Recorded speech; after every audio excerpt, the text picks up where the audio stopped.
The suitcase hit the floor of the bedroom with a sound that made Daniel's hands go cold. He stood in the doorway, still in his work clothes, watching his wife fold shirts with a calm that frightened him more than any shouting ever could. "Amara," he said, "what are you doing?" She did not look up. "I am leaving Daniel tonight." For a man who had spent 11 years believing his wife would never truly walk away, those 4 words landed like a blow to the chest. He had imagined arguments before. He had imagined tears, slammed doors, silence that lasted for days. He had never imagined this steady, quiet certainty. This was not a woman losing control. This was a woman who had already made her decision long before she opened the closet and started packing. "You can't just leave," he said, stepping into the room. "We have children, we have a life together." Amara finally lifted her eyes to meet his. There was no anger in them, which somehow made it worse. "We have had a house together, Daniel. We have had a routine together, but a life, a real life where 2 people choose each other every day, that we never had."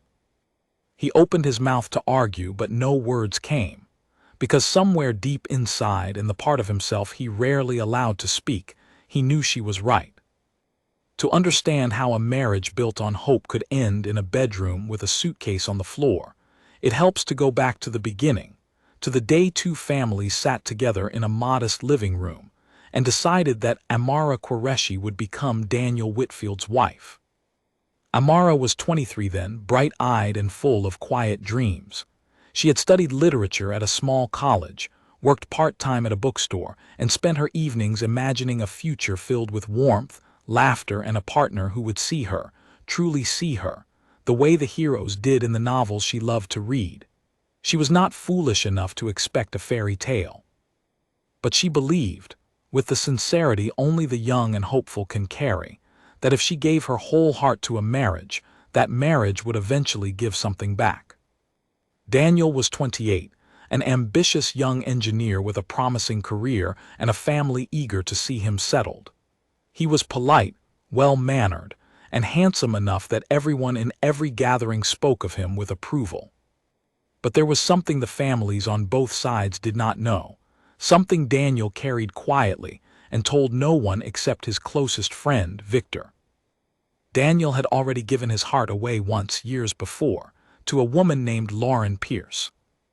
Lauren had been his university sweetheart, a spirited young woman with sharp wit and a laugh that used to make Daniel forget every worry in his life. They had spent 3 years together, planning a future neither of their families approved of, because Lauren came from a different background than the one Daniel's parents had mapped out for him. When the pressure grew too heavy, when his mother wept and his father threatened to disown him, Daniel made a choice that would haunt him for the rest of his life. He let Lauren go. He told himself it was for the best. He told himself time would heal the wound. But some wounds do not heal. They simply learn to hide beneath the surface, waiting for the right moment to open again. When his family arranged his introduction to Amara less than a year after his heartbreak, Daniel agreed out of exhaustion more than desire. He was tired of his mother's tears, tired of being reminded that he was the eldest son with responsibilities, tired of carrying grief that no one around him wanted to acknowledge. Marrying Amara felt, in his mind, like closing a door on the pain and stepping into the role everyone expected him to play. He did not dislike Amara. From their very first meeting, arranged in the presence of both families with teacups clinking politely on a glass table, he could see that she was kind, intelligent, and genuinely warm. She spoke softly but with confidence, and she asked him questions that showed she was actually listening to his answers, not simply waiting for her turn to speak. Any man in his right mind would have counted himself fortunate. But fortunate is not the same as in love, and Daniel knew, even as he nodded his agreement to his parents that evening, that he was walking into this marriage carrying someone else's shadow in his heart. Amara, for her part, felt something different entirely. She felt hope. She felt the fluttering excitement of a young woman meeting the man who might become her partner for life. She noticed the kindness in Daniel's eyes, the respectful way he spoke to his mother, the careful attention he paid to her father's questions about his career and his plans for the future. She did not know about Lauren. She did not know that the polite young man across the table was still grieving a love he had never properly let go of. All she knew was that her family approved, her heart felt light, and the future seemed to glow with possibility. Their wedding took place on a warm evening in late autumn. The hall was decorated with strings of golden lights, the air rich with the scent of jasmine and roasted spices from the catering tables. Amara wore a deep red bridal dress embroidered with gold thread, her hands painted with intricate henna patterns that told, in symbols older than memory, a story of new beginnings. She sat on the stage beside Daniel, her heart pounding with nervous joy, stealing glances at the man who was now legally, ceremonially, her husband. Daniel smiled for the cameras. He greeted the guests with practiced warmth. He performed every role expected of a groom on his wedding night. But later, when the celebrations ended and the two of them were finally alone in a quiet hotel room, something in his expression shifted, and Amara, sensitive as she was, noticed it immediately. He was kind to her that night. He was gentle and respectful. But there was a distance in his eyes that she could not quite name, a sense that even as his body sat beside her, his mind was somewhere far away. She told herself it was simply exhaustion from the long day. She told herself every new couple needed time to grow comfortable with each other. She smiled, held his hand, and chose in that moment to believe in the future rather than question the present. It is a strange thing, how the human heart can sense the truth long before the mind is willing to accept it. In the weeks that followed, Amara worked hard to build the life she had imagined. She learned to cook Daniel's favorite meals, studying recipes late into the night so that his dinner would be exactly as he liked it when he returned from work. She decorated their small apartment with warm colors and soft lighting, hanging photographs of their wedding day along the hallway, hoping that surrounding themselves with images of their happiest moment might help those feelings grow deeper roots. She asked about his day, listened patiently to his stories about difficult clients and demanding project deadlines, and offered comfort whenever he seemed tired or stressed. Daniel appreciated all of it in his own quiet way. He thanked her for the meals. He complimented the apartment. He was never cruel, never harsh, never anything a stranger could point to and call mistreatment. But he was also never fully present. He came home, ate dinner, spoke a few words about his day, and then retreated into his phone or his laptop, leaving Amara sitting across from him in a silence that grew heavier with each passing week. She began to notice small things. The way his eyes would occasionally drift, unfocused, as though his thoughts had wandered somewhere she could not follow. The way he sometimes called her by the wrong name during moments of exhaustion, catching himself immediately and apologizing with a flustered laugh blaming tiredness. The way certain songs on the radio would make his jaw tighten, his hand pausing mid-motion, before he quickly changed the station and pretended nothing had happened. Amara did not know about Lauren. She had no name to attach to the shadow she sensed moving through their home. All she knew was that something in her husband remained closed to her, locked behind a door she could not find the key to, no matter how much love and effort she poured into their marriage. She spoke to her mother about it once, during a quiet afternoon visit. Her mother, a practical woman who had seen many marriages rise and fall over the decades, patted her hand gently and offered the advice that so many women of her generation had been taught to give. "Marriage takes time, my dear," she said. "Men are not always good with words or feelings in the beginning. Give him patience. Give him space. Love will grow as long as you continue watering it." Amara took this advice to heart because she wanted, more than anything, to believe it was true. She told herself that patience was a virtue, that a good wife did not give up at the first sign of difficulty, that every marriage required work before it could bear fruit. She poured herself into being the best wife she knew how to be, believing that consistency and devotion would eventually break through whatever wall stood between them. What she did not yet understand was that some walls are not built by circumstance or misunderstanding. Some walls are built deliberately, brick by brick, by a heart that has already given itself away to someone else and has not yet found the courage to reclaim it. 6 months into their marriage, Amara discovered she was carrying their first child. She remembered the moment vividly for the rest of her life, standing in the small bathroom of their apartment, staring at the test in her trembling hands, feeling a wave of joy so powerful it brought tears to her eyes. She rushed to tell Daniel the moment he walked through the door that evening, unable to contain her excitement. Daniel's reaction when it came was warm and genuine. He embraced her tightly, kissed her forehead, and spoke with real enthusiasm about the future, about names for a son or a daughter, about the kind of father he hoped to become. For the first time since their wedding, Amara saw something in his eyes that looked unmistakably like joy directed entirely at her, at their shared future, at the family they were building together. That night, as they lay together discussing their hopes for the child growing inside her, Amara allowed herself to believe, fully and completely, that things were finally changing.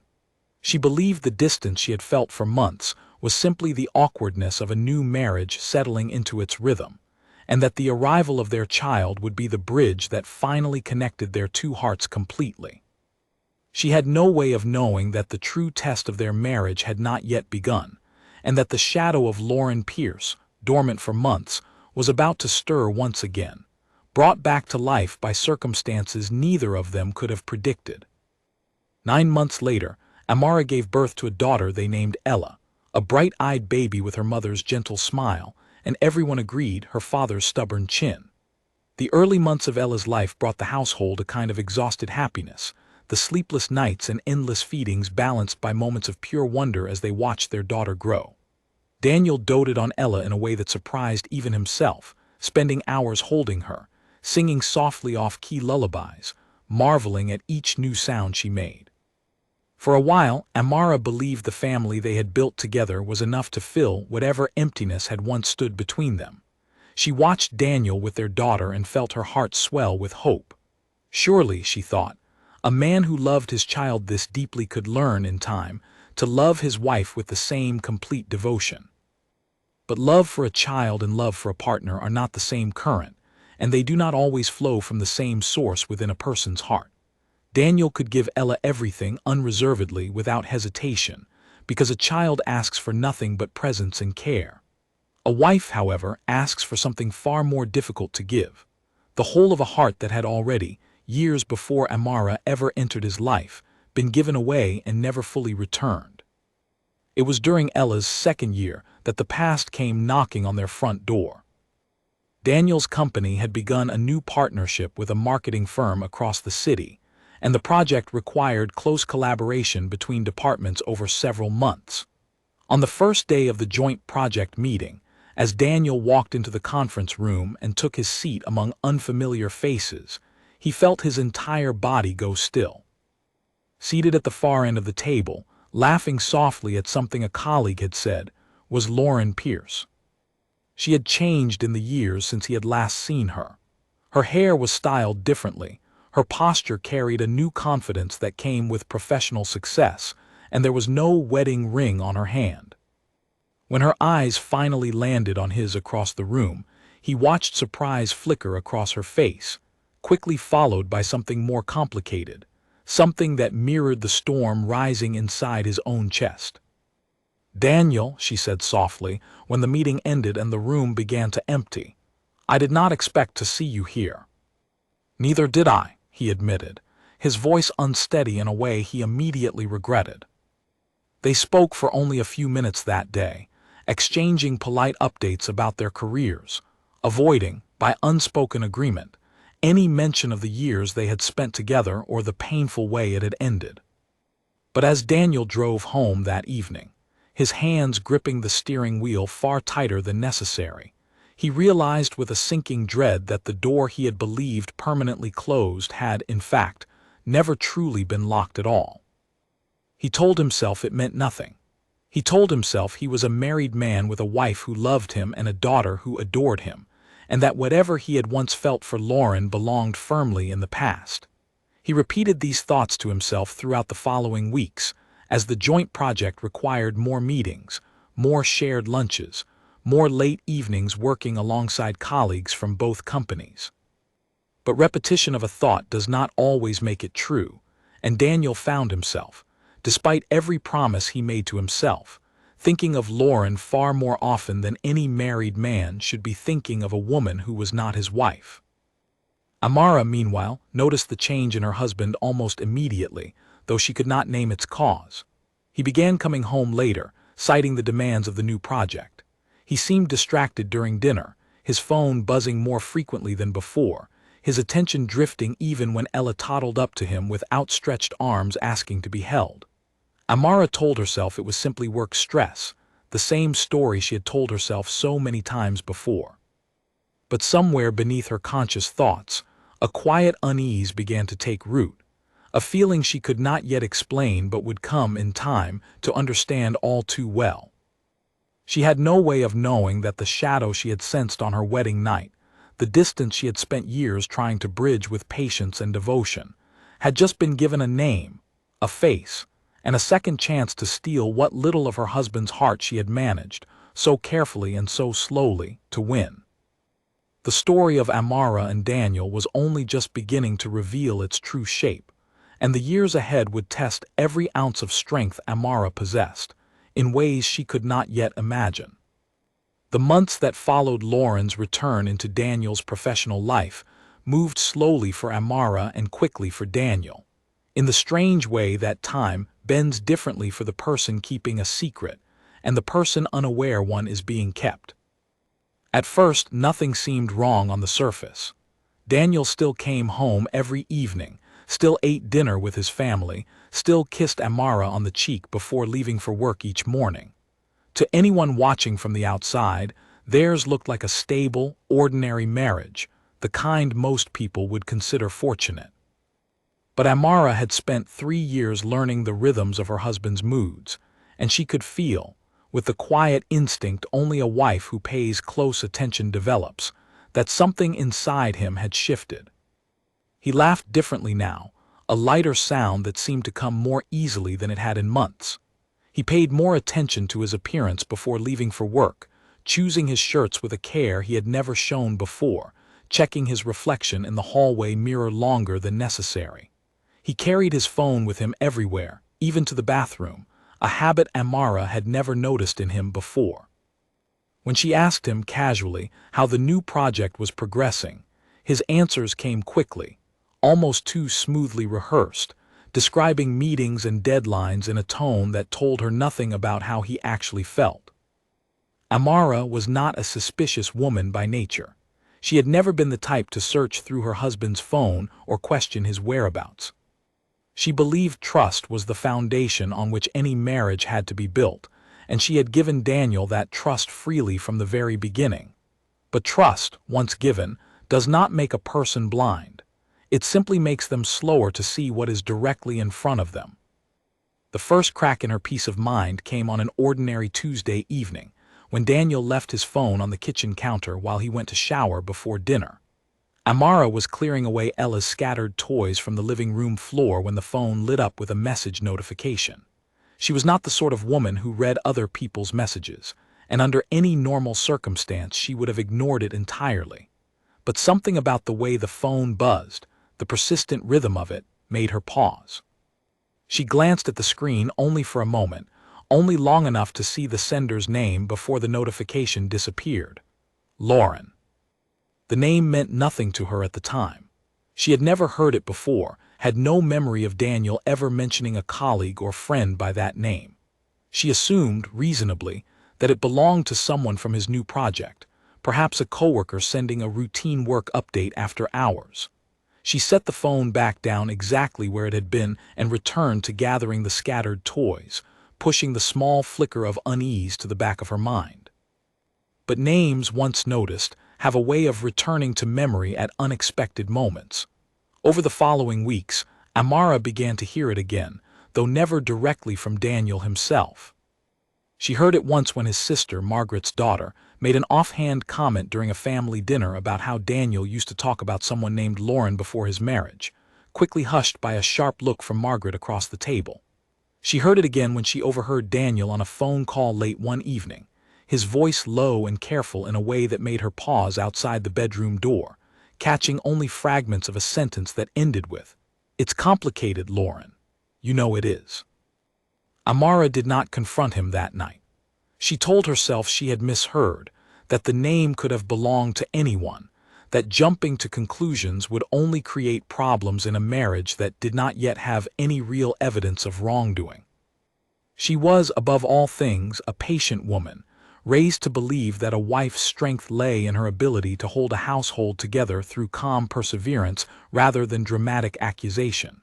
So she waited, and she watched, and she told herself that whatever she was sensing would eventually reveal itself, one way or another, in time. Her patience was not weakness. It was, in its own quiet way, a form of courage, though it would take years for Amara to fully recognize it as such. Meanwhile, Daniel's internal world had become a battlefield he fought largely alone. He had not planned to reconnect with Lauren beyond the boundaries of their shared project. He had told himself, sincerely in the early weeks, that he could work alongside her professionally without allowing old feelings to resurface. But proximity has a way of reopening wounds that time alone cannot fully close, and the more hours Daniel spent in meetings across the table from Lauren, the more he found himself remembering the ease of their old connection, the way conversations with her had always flowed effortlessly, the way she had understood parts of him that he had never managed to share with anyone else, including his own wife. It began innocently enough, or so he told himself. A coffee after a long meeting to discuss project details more comfortably than the crowded conference room allowed. A few extra minutes of conversation before heading to their separate cars in the parking garage. Conversations that started about work and drifted, slowly, into memories of the years they had once shared. A message sent late in the evening, just to ask how her day had gone, a habit that grew more frequent with each passing week, until it became something Daniel found himself looking forward to more than he was willing to admit, even to himself. He never crossed what he considered the clearest lines. He told himself, in the quiet hours when guilt crept into his thoughts, that he had done nothing truly wrong, that friendly conversation with a former partner did not constitute betrayal of his marriage vows. But he also knew, in the honest corners of his heart he rarely visited, that a faithful husband would not feel the need to lower his voice when taking certain phone calls, would not feel his pulse quicken at the sight of a particular name on his screen, would not spend his evenings replaying conversations with a woman who was not his wife instead of being fully present with the family waiting for him at home. Victor, his closest friend since university, noticed the change before anyone else did. Over drinks one evening, weeks into the renewed contact, Victor studied his friend's face with the careful attention of someone who had known him long enough to read the things he left unsaid. "You've been different lately," Victor said, lighter somehow and also more distracted. "What's going on with you?" Daniel hesitated, turning his glass slowly on the table before answering. "Lauren is back in my life, professionally, I mean. We're working on the same project." Victor's eyebrows rose slightly, but his expression remained carefully neutral. "And how does that feel?" "Complicated," Daniel admitted, the same word he had used with Lauren herself on that late-night call Amara had overheard fragments of. "I thought I had moved past all of that. I thought marrying Amara meant closing that chapter completely. But being around Lauren again, it's like no time has passed at all." "Does Amara know?" Victor asked carefully. Daniel shook his head. "There's nothing to know, we're just colleagues. Old friends catching up." Victor set down his glass and looked directly at his friend, his voice gentle but firm. "Daniel, I've known you a long time. I remember how hard it was for you to let Lauren go the first time. I also remember very clearly that you married Amara. She is your wife. She is the mother of your daughter. Whatever you're telling yourself about this being harmless, I think you already know, somewhere inside, that it isn't quite as simple as that." Daniel did not respond immediately. He stared into his glass, the ice slowly melting into the amber liquid, and for a long moment the noise of the bar around them faded into the background of his thoughts. Victor's words settled into him with an uncomfortable weight, because they echoed something he had been trying desperately not to hear from his own conscience for weeks. "I love Amara," he said finally, though the words came out sounding more like a question than a statement. "She's a wonderful mother, a wonderful wife. She deserves better than a husband whose mind wanders." "Then stop letting it wander," Victor said simply, "before it wanders somewhere you can't come back from." Daniel nodded, and in that moment, sitting across from his oldest friend, he genuinely believed he could take that advice. He believed he could return home that night, look at his wife with fresh eyes, and recommit himself fully to the marriage and family he had built. He believed, sincerely, that Victor's warning had arrived in time to save him from a mistake he would later regret. But belief, however sincere, is not always strong enough to overcome the pull of an old love reawakened. And in the weeks that followed, Daniel found himself falling deeper into the comfortable familiarity of Lauren's company, even as he continued to promise himself, night after night, that he would find the strength to pull away. Life at home, meanwhile, continued its ordinary rhythms, punctuated by moments that Amara would later look back on and recognize as quiet warnings she had not yet known how to read. Ella grew from a toddler into a curious, talkative little girl who filled the apartment with endless questions and delighted laughter. Amara found genuine joy in motherhood, pouring her heart into raising her daughter with the same devotion she had once hoped to pour into her marriage. When Daniel was distant, she reminded herself that at least she had Ella, that at least her daughter's love was uncomplicated and freely given, unlike the affection she continued to work so hard to earn from her husband. It was during this period that Amara discovered she was pregnant with their second child. She told Daniel the news over dinner, watching carefully for his reaction, hoping the announcement might rekindle the same warmth he had shown when she had first told him about Ella. His response was kind, congratulatory, appropriately excited in the way any expectant father should be. But Amara noticed, with the particular sensitivity of a woman who had spent years learning to read the smallest shifts in her husband's expressions, that his joy did not reach quite as deep this time. There was warmth in his voice, but not the same unguarded delight she remembered from years before. She told herself it was simply the natural difference between a first and second pregnancy, that parents often approached subsequent children with calmer, quieter joy rather than the overwhelming excitement of the first. She chose, once again, to believe the more comfortable explanation rather than confront the more painful truth slowly forming beneath the surface of her marriage. Their son, whom they named Noah, was born the following spring, a calm and easygoing baby who seemed to bring a temporary sense of renewed unity to the household. For several months after Noah's birth, the demands of caring for a newborn and a young daughter kept both Amara and Daniel too exhausted for the quiet tensions of their marriage to surface openly. They functioned in those early months as a team focused on survival, taking turns with nighttime feedings, dividing household responsibilities, finding small moments of shared laughter over their children's antics. Amara allowed herself to hope once again that this shared purpose might be the thing that finally drew them closer together. But exhaustion eventually fades, routines eventually settle, and when the newborn haze lifted and life returned to its normal rhythms, the same distance that had always existed between them resurfaced, more visible now for having been temporarily hidden. Daniel's project with Lauren's company had officially ended by the time Noah was born, but the connection between them had not ended with it. What had begun as professional collaboration had, by then, evolved into something Daniel could no longer honestly call mere friendship. Even in the private conversations he had with himself late at night, lying awake beside his sleeping wife, staring at the ceiling with a guilt he did not know how to resolve. He continued to tell himself that nothing physical had occurred between them, and this remained true. But he also knew that emotional betrayal does not require physical contact to leave devastating wounds, and that the hours he spent thinking about Lauren, the comfort he found in her understanding, the way his heart still quickened at the sound of her voice, constituted a form of unfaithfulness that no legal or physical definition could fully capture.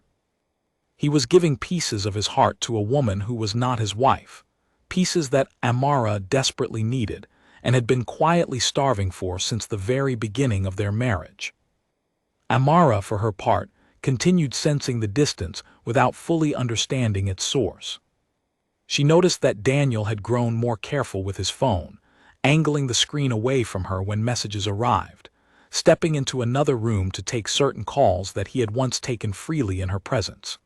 She noticed that his mind seemed to wander even during their most intimate moments together, his eyes occasionally distant in ways that left her feeling, even in his arms, profoundly alone.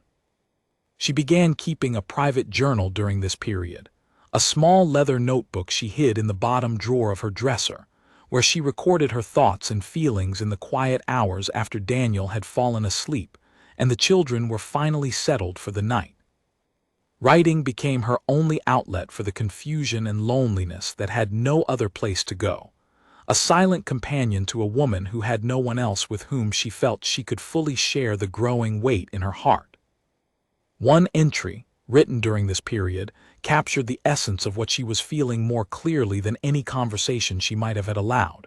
She wrote, "I do not know what I am fighting against because I cannot see it clearly enough to name it. I only know that something stands between us, something I did not create and cannot seem to remove, no matter how much love I offer in its place. I am tired, not of my marriage, but of trying to fill a space that was never truly empty to begin with, a space that already belongs, somehow, to someone else." She closed the notebook that night without fully understanding the prophetic weight of her own words. But the seeds of a truth she had not yet consciously acknowledged had already been planted, and in the years to come, they would grow into a certainty she could no longer ignore, no matter how deeply she wished, for the sake of her children and the life she had built, to continue believing otherwise. Winter passed into spring, and spring into another long, quiet summer, each season carrying its own small accumulation of unspoken distance between husband and wife. Ella grew tall enough to reach the kitchen counter on her toes. Noah took his first wobbling steps across the living room floor, cheered on by his mother's proud applause while his father watched from the doorway, phone still in hand, distracted by a message he quickly silenced when he noticed Amara's eyes on him. It was a small moment, barely noticeable to anyone who was not looking closely. But Amara was always looking closely, and that small gesture, the quick silencing of a message at the exact moment their son took his first steps, lodged itself in her memory with a painful clarity that refused to fade. She said nothing that evening. She simply held Noah a little tighter, kissed his soft hair, and allowed herself, for the first time, to wonder seriously whether the distance in her marriage had a name after all, a name she was not yet ready to discover, but one she suspected she would eventually have to face. The discovery, when it finally came, arrived not through dramatic confrontation, but through the quiet accident of an unlocked laptop left open on the dining table one ordinary afternoon. Amara had not gone looking for proof. She had never been the type of wife who searched through her husband's belongings out of suspicion, no matter how many quiet doubts had accumulated in her heart over the years. But on that particular afternoon, while Daniel showered upstairs and the children napped in their rooms, she sat down at the dining table intending only to check the family's shared calendar for an upcoming appointment, and found instead that Daniel's email account was still open from earlier that morning. She had no intention of reading anything private. She simply meant to close the browser and open the calendar application instead. But as she reached for the mouse, a subject line caught her eye before she could look away, a subject line that read simply, "I still think about you." Her hand froze above the keyboard. For a long moment she sat perfectly still, staring at those 5 words, her heart pounding so loudly she could hear it in her own ears. She told herself in the fraction of a second before curiosity overcame caution that there had to be an innocent explanation. Perhaps it was spam. Perhaps it was unrelated to anything personal, but some instinct, some deep and ancient warning system buried in every human heart told her otherwise, and before she could stop herself, she clicked open the message. What she found inside that email, and in the string of messages beneath it that she scrolled through with trembling hands over the following minutes, confirmed every quiet suspicion she had carried for years and shattered, in a single devastating instant, the careful hope she had built her entire marriage upon. The messages were not explicit in the way she might have feared. There were no confessions of physical betrayal, no evidence of anything her husband could not technically deny before a court of law. But what she read was, in many ways, more painful than any physical infidelity could have been, because it revealed the truth she had sensed but never been able to prove, that her husband's heart, the deepest and most private parts of it, belonged to someone else entirely, someone he had never truly stopped loving, someone named Lauren Pierce who had returned to his life and reclaimed, with apparent ease, the emotional territory Amara had spent years trying desperately to win. She read messages where Daniel described feeling more understood by Lauren in a single conversation than he had felt in years of his marriage. She read messages where he confessed that seeing her again had made him realize how much of himself he had buried since their separation. She read a message, dated only weeks earlier, where he wrote that he sometimes wondered what his life would look like if he had found the courage, all those years ago, to fight for their relationship instead of letting his family's disapproval end it. Nowhere in the messages did she find her own name. Nowhere did she find any mention of the wife who had spent 11 years cooking his meals, raising his children, waiting patiently for a love that, she now understood with devastating clarity, had never truly been hers to receive. Amara closed the laptop with hands that had gone strangely steady, the trembling replaced by a cold, quiet stillness that surprised even herself. She sat at the dining table for a long time after that, staring at nothing, replaying every year of her marriage through this new and terrible clarity. The distance she had felt on her wedding night, the way his eyes had drifted during quiet dinners, the careful angling of his phone screen, the silenced message during Noah's first steps. Every small moment she had explained away with patience and hope suddenly arranged itself into a single, undeniable pattern, and she understood, finally and completely, what she had been fighting against all those years without a name to give it. She did not confront Daniel that evening.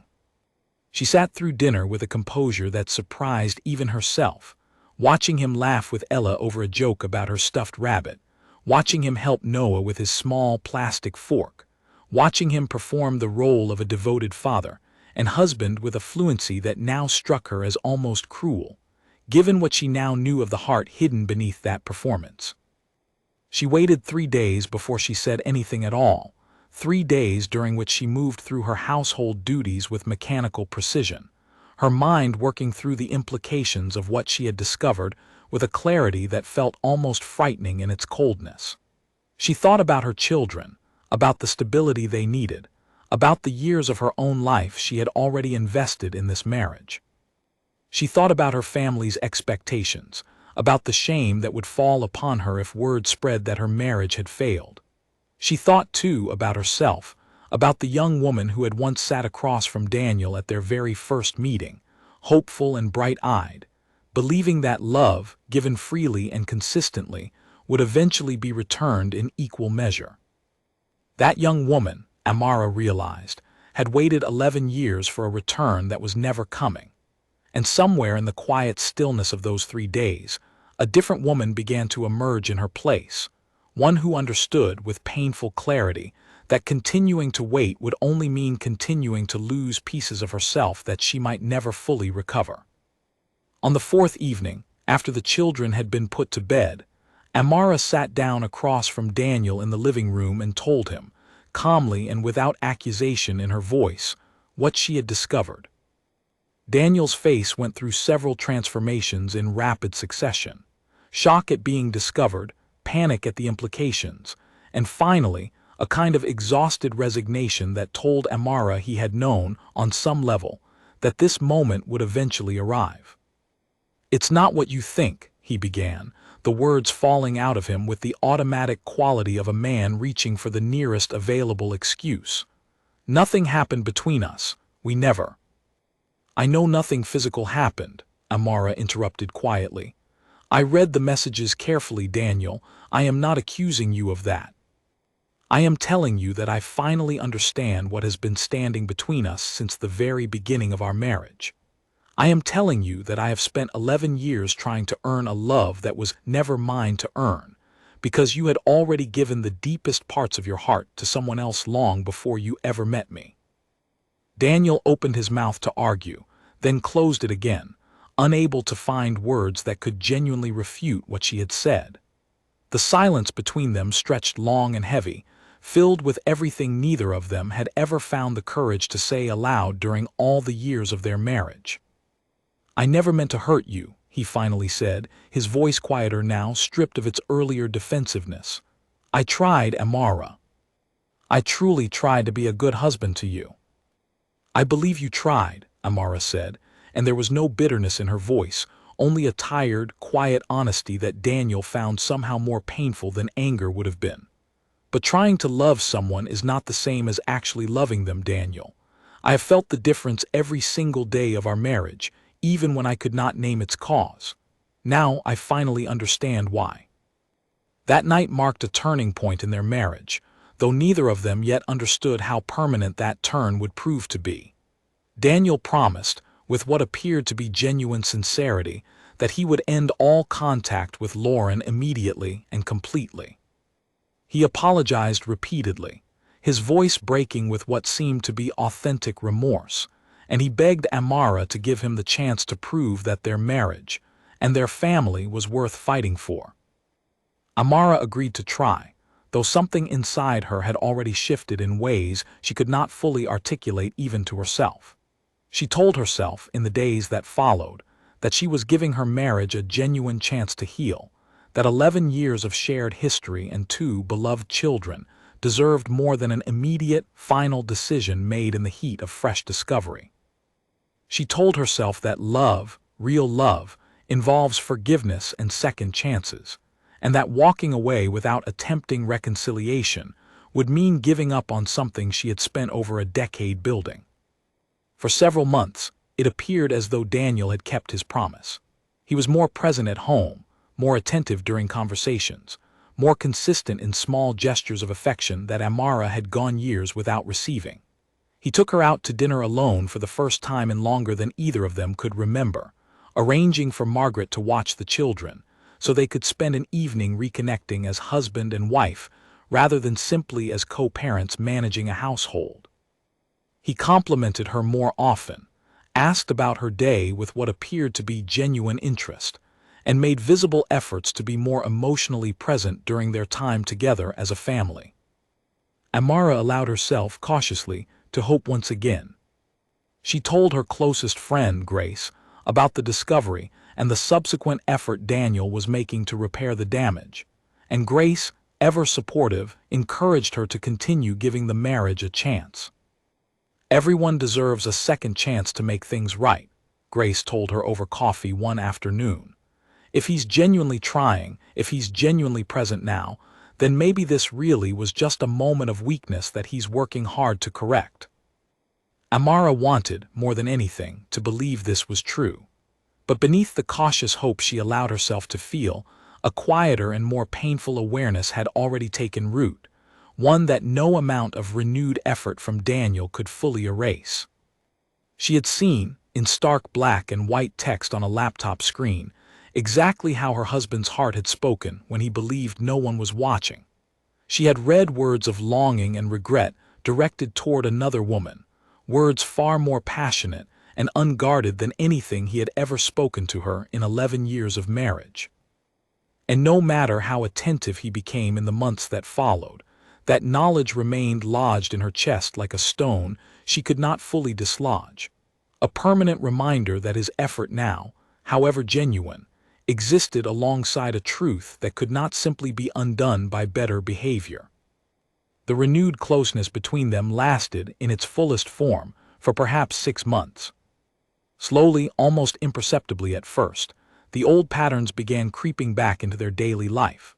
Daniel's attentiveness, born initially from guilt and genuine fear of losing his family, gradually softened into the same comfortable distance that had characterized so much of their marriage before Amara's discovery. He did not resume contact with Lauren, as far as Amara could tell, and she chose, for the sake of her own peace of mind, to believe that this particular chapter had genuinely closed. But the deeper issue, the fundamental absence of the kind of love Amara had always hoped to find within her marriage, remained largely unaddressed, buried once again beneath the surface of their daily routines.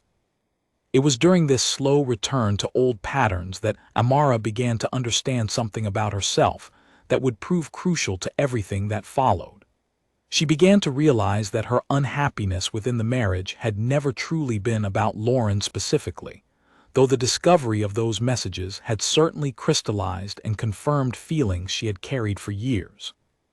Her unhappiness was rooted in something deeper and more fundamental: the simple, painful reality that she had spent over a decade of her life trying to earn a love that her husband, for whatever combination of reasons, personal history, and unresolved grief, had never been fully capable of giving her. This realization did not arrive all at once, in a single dramatic moment of clarity. It arrived slowly over the following years, through countless small observations and quiet internal conversations that Amara had with herself during the ordinary moments of her daily life.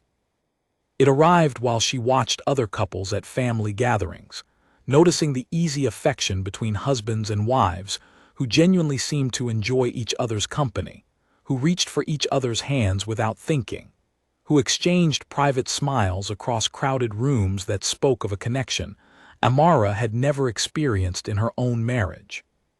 It arrived while she read novels late at night, the same kind of stories that had once filled her young heart with hopeful expectation, and found herself now reading them with a different kind of ache, recognizing in their pages a depth of partnership she had spent her entire adult life hoping for and never receiving. She continued to be a devoted mother to Ella and Noah, pouring into them the same boundless love and attention she had always given, determined that whatever was missing in her marriage would never be reflected in their childhood experience of family. She continued to manage the household with the same quiet competence she had always shown, cooking meals, maintaining the home, supporting Daniel's career, and presenting to the world the image of a stable and successful family. But privately, in the quiet hours of her own reflection, Amara began to understand that she was living two separate lives: the life she showed the world, and the life she actually felt within the walls of her own heart, a life marked increasingly by a loneliness that no amount of dutiful performance could fully mask. Years passed in this manner, the surface calm of daily family life concealing a growing internal distance that Amara carried largely alone. Ella grew into a thoughtful, perceptive young girl who began, as children often do, to notice things about her parents' relationship that the adults around her assumed had gone unseen. Noah grew alongside his sister, energetic and affectionate, seemingly unaware of the quiet currents running beneath the surface of his family's daily life. Daniel continued to provide well for his family, continued to attend school events and family gatherings, continued to be, by most external measures, a responsible and dedicated father. But the deeper connection Amara had always hoped to build with him remained just as elusive as it had been on their very first wedding night, all those years before. It was during Ella's 10th year, nearly a decade into their marriage, that Amara found herself sitting alone one evening after the children had gone to sleep, reading back through the pages of the leather journal she had kept hidden all those years, tracing the slow evolution of her own thoughts and feelings from hopeful young bride to the tired, watchful woman she had gradually become. Reading her own words from years before, she was struck by how much of herself she had lost along the way, how many of her own dreams and ambitions she had quietly set aside in service of a marriage that had never fully returned the investment she had poured into it. She closed the journal that night with a new kind of clarity settling over her, one that felt different from the quiet resignation she had carried for so long. It was not yet the courage to leave, not yet the decision that would eventually bring her to that bedroom with a suitcase on the floor. But it was the beginning of a question she had never fully allowed herself to ask before, a question that would grow louder and more insistent with each passing year. How much longer could she continue giving everything she had to a marriage that had never learned, in over a decade together, to give the same in return? Hope, even the most battered kind, has a stubborn way of returning to the human heart, and Amara's marriage was not without its moments of genuine warmth in the years that followed her discovery. It would be untrue to suggest that every day of those years was marked only by quiet suffering. There were mornings filled with easy laughter over breakfast, evenings when Daniel surprised her with small, thoughtful gestures, family vacations where, for a week at a time, the distance between them seemed to soften into something resembling genuine partnership. These moments mattered to Amara, and she held on to them carefully, using them as evidence whenever her doubts grew loud that her marriage was not entirely without love. One such moment arrived during Noah's 6th year, when a sudden illness sent him to the hospital in the middle of the night with a fever that would not break and breathing that had grown alarmingly shallow. Amara remembered every detail of that night with startling clarity. The panic in her chest as she carried her son to the car, wrapped in a blanket, Daniel driving faster than she had ever seen him drive, his knuckles white against the steering wheel, his face a mask of pure fear that mirrored her own. They sat together in the hospital waiting room for what felt like an eternity, though the clock on the wall insisted it had only been 40 minutes. Daniel held her hand tightly the entire time, something he rarely did anymore in their daily life together. And when the doctor finally emerged to tell them that Noah would recover fully, that the infection had been caught in time, Daniel pulled Amara into an embrace so full of genuine relief and gratitude that she felt, for the first time in years, truly connected to him again. "I don't know what I would do without both of you," he whispered into her hair, his voice rough with emotion he rarely allowed himself to show. "I don't know what I would do without you, Amara." In that moment, exhausted and frightened and relieved beyond words, Amara allowed herself to believe that perhaps this crisis had shown Daniel something about the value of what he already had. She allowed herself to hope that the fear of nearly losing their son might finally awaken in him, the depth of appreciation and presence that had always seemed just beyond his reach within their marriage. For a period of several weeks following Noah's recovery, this hope seemed justified. Daniel came home earlier from work. He initiated conversations rather than waiting to be drawn into them. He held her hand while they watched television together in the evenings, a small gesture that meant more to Amara than any grand romantic display could have. She found herself, during those weeks, humming quietly while she cooked dinner, a habit she had abandoned years before without quite noticing its absence. But crises, however powerful in the moment, rarely produce permanent transformation on their own, especially when the underlying causes of distance within a relationship remain unaddressed. As the weeks passed and the memory of that frightening night faded into the ordinary rhythms of daily life, Daniel's renewed attentiveness began, once again, to soften back into familiar patterns. The hand-holding grew less frequent. The early returns from work became occasional rather than regular. The conversations he initiated grew shorter, more perfunctory, until Amara found herself, once again, doing most of the emotional labor required to keep their connection from disappearing entirely. She did not confront him about this gradual retreat. She had learned over the years that confrontation rarely produced lasting change, that Daniel's genuine remorse in moments of crisis or discovery tended to fade once the immediate pressure had passed. Instead, she simply noted the pattern privately, adding it to the growing collection of observations that had begun, slowly and quietly, to reshape her understanding of what her marriage actually was, as opposed to what she had always hoped it might become. Another moment of genuine connection arrived during Ella's school performance, when their daughter, then 11 years old, stood on stage and sang a solo in front of an auditorium full of parents. Amara remembered glancing over at Daniel during the performance and finding him with tears in his eyes, watching their daughter with an expression of such pure, unguarded pride that Amara felt her own heart swell with love for him, despite everything. Afterward, as they walked to the car together, Ella between them holding both their hands and chattering excitedly about the performance, Daniel turned to Amara with a smile that reached his eyes in a way she had not seen in a long time. "We did that," he said quietly, nodding toward their daughter. "Whatever else has been difficult between us, we raised a daughter who can stand on a stage and sing like that without a trace of fear.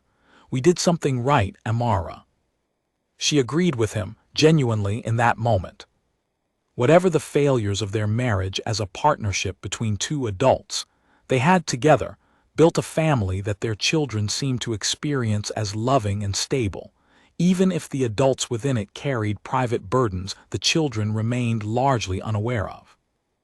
This thought brought Amara a complicated kind of comfort over the years, the knowledge that even an imperfect marriage could still produce genuinely happy, well-adjusted children, a fact she clung to during her most difficult moments of doubt about whether she was making the right choice in continuing to stay. There were other moments too, smaller ones that accumulated over the years like scattered coins in a jar that never quite filled to the top. A surprise anniversary dinner that Daniel arranged without her prompting. A weekend trip to the mountains where they hiked together in comfortable silence, watching the sunset paint the sky in shades of orange and gold.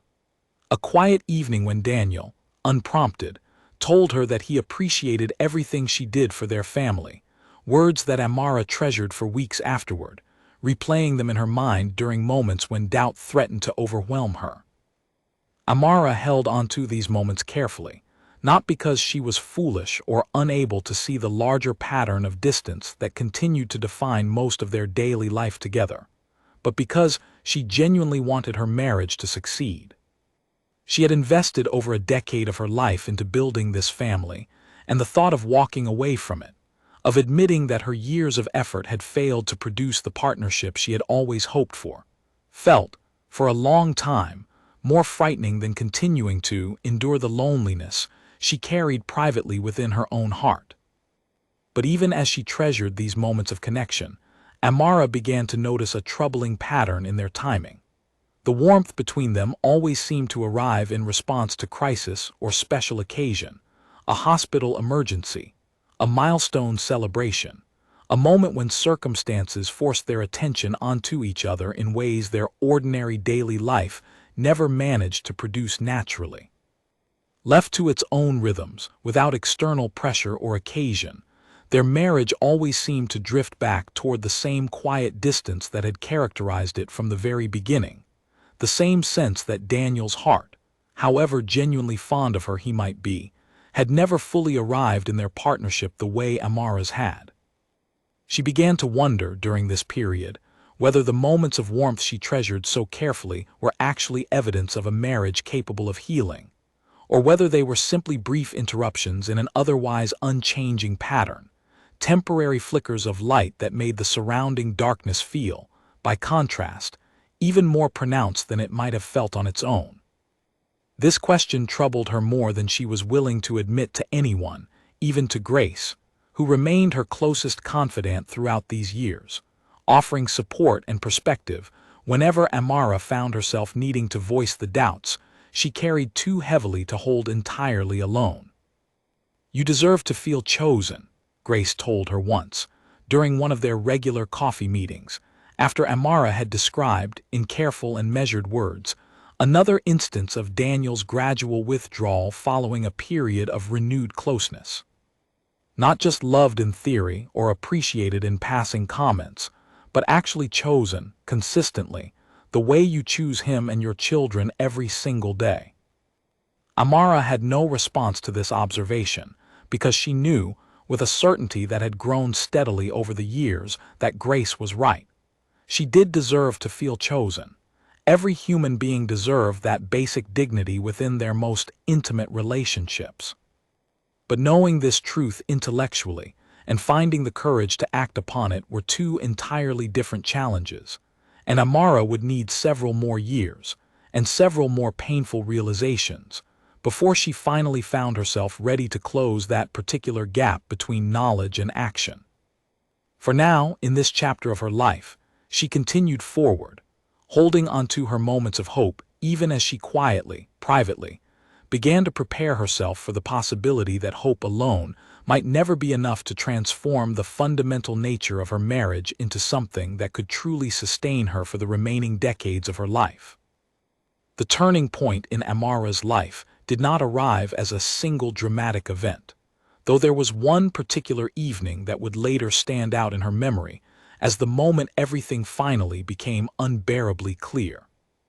It arrived, more accurately, as the slow accumulation of years finally reaching a threshold that could no longer be ignored or explained away. A threshold built from countless small moments of loneliness, stacked one on top of another, until their combined weight became impossible to continue carrying in silence.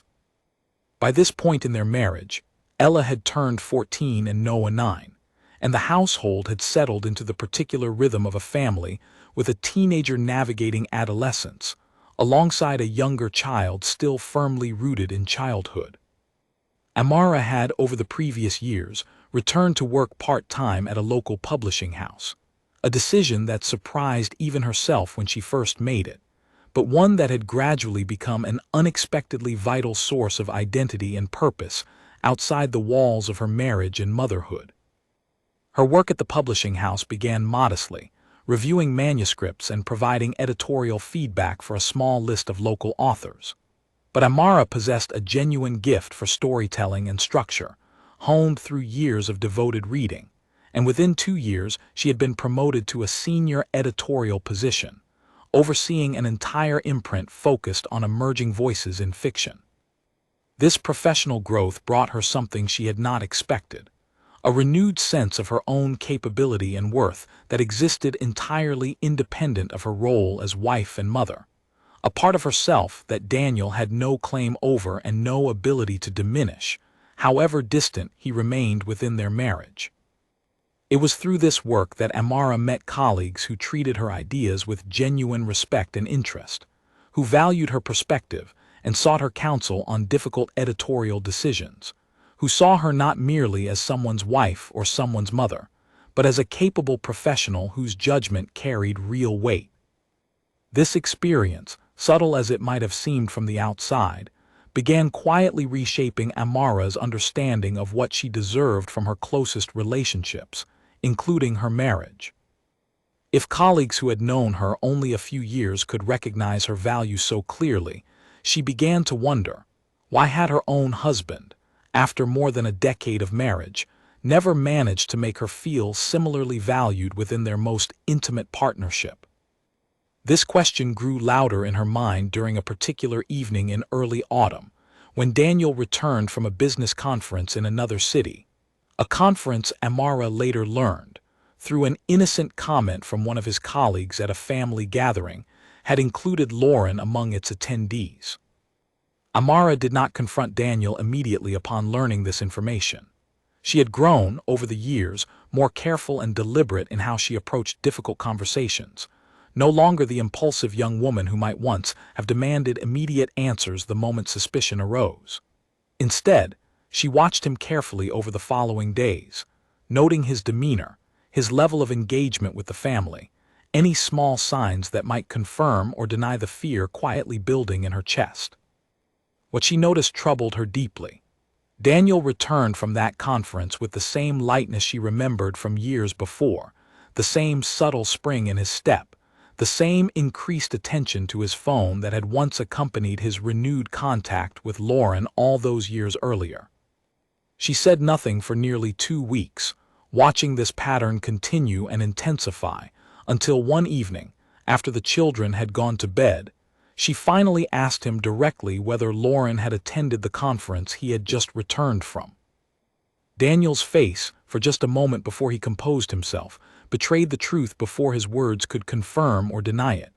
She was there, yes, he admitted, after a pause that told Amara everything she needed to know about how much thought he had already given to how he might explain this if the question ever arose.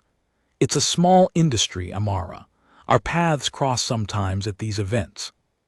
It doesn't mean anything happened. I'm not asking if anything happened, Amara said quietly, her voice steadier than she expected it to be, given the storm rising within her chest. I'm asking whether you sought her out, whether you spent time together beyond simple professional courtesy, whether, after everything we discussed years ago, you allowed yourself to fall back into old patterns without even telling me. Daniel did not answer immediately, and his silence spoke more clearly than any words could have. When he finally did speak, his voice carried a note of exhausted honesty that Amara had rarely heard from him before. We had dinner together once during the conference, just to catch up. I should have told you. I know I should have told you. But I knew how it would sound, even though nothing happened between us, and I didn't want to cause an argument over something I genuinely believed was harmless. You didn't want to cause an argument, Amara repeated slowly. So instead you chose to hide it from me completely, and let me find out through an accidental comment from someone else at a family gathering. The truth of her own words settled over her as she spoke them, and something inside Amara, some final reservoir of patient hope she had been drawing from for over a decade, finally ran dry in that moment. She was not angry, not in the explosive way she might have expected herself to feel if this conversation had taken place years earlier.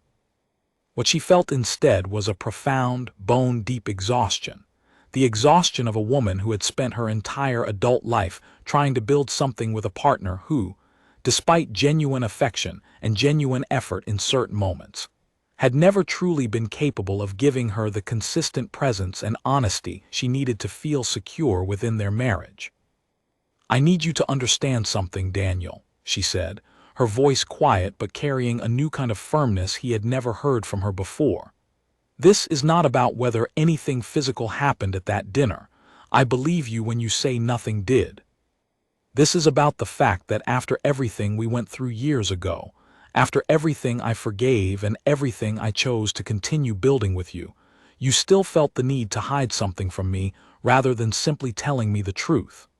That tells me something important about where I actually stand in your life, even after all these years. Daniel reached for her hand, his expression genuinely pained. You stand at the center of my life, Amara. You and the children, you are everything to me. Then why do I still feel like I am fighting for a place that was never mine to begin with? She asked, and for the first time in their marriage, she allowed the full weight of that question to hang in the air between them, unanswered because she suspected, deep in her heart, that even Daniel himself did not know how to answer it honestly. In the weeks that followed this conversation, Amara found herself thinking more clearly and more seriously than ever before about the shape of her own future. She did not make any immediate decisions. She continued going through the motions of daily life, cooking meals, helping Ella with homework, attending Noah's football matches, managing the household with the same competence she had always shown. But internally, something fundamental had shifted, a quiet but unmistakable recognition that she could no longer continue indefinitely along the same path she had walked for over a decade, waiting for a transformation in her marriage that seemed, with each passing year, increasingly unlikely to ever fully arrive. She began speaking more openly with Grace during this period, no longer simply venting her frustrations but actually exploring, in careful and deliberate conversation, what her life might look like if she chose to leave. These conversations were frightening in a way that surprised Amara, because she realized, through them, how thoroughly she had built her entire identity around her roles as wife and mother, how little space she had left, over the years, for imagining herself as an independent woman, capable of building a life entirely on her own terms. What scares you most about leaving? Grace asked her during one particularly honest conversation, the two of them sitting in Grace's kitchen late one evening after the children had all gone to sleep.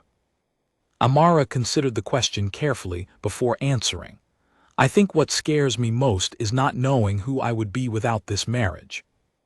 I have spent so many years defining myself in relation to Daniel and the children, first trying to earn his love, then trying to build a stable home for our family, that I genuinely do not know what remains of me underneath all of that.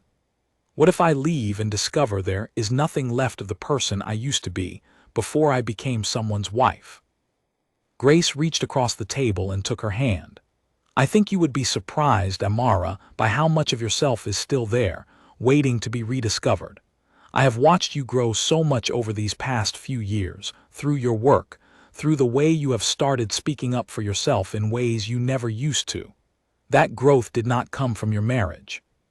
It came from you, from parts of yourself that Daniel's distance never managed to fully extinguish, no matter how many years he spent taking your love for granted. These words stayed with Amara for weeks afterward, returning to her mind during quiet moments throughout her day, offering a kind of quiet comfort as she continued the difficult internal work of imagining a future that looked different from the one she had spent over a decade building.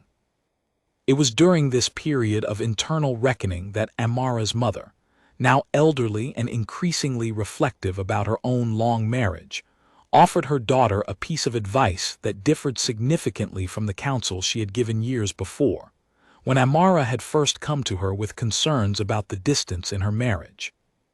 "I told you once, many years ago, to be patient, to give your marriage time to grow," her mother said, during a quiet afternoon visit when Amara had finally worked up the courage to share the full extent of her unhappiness.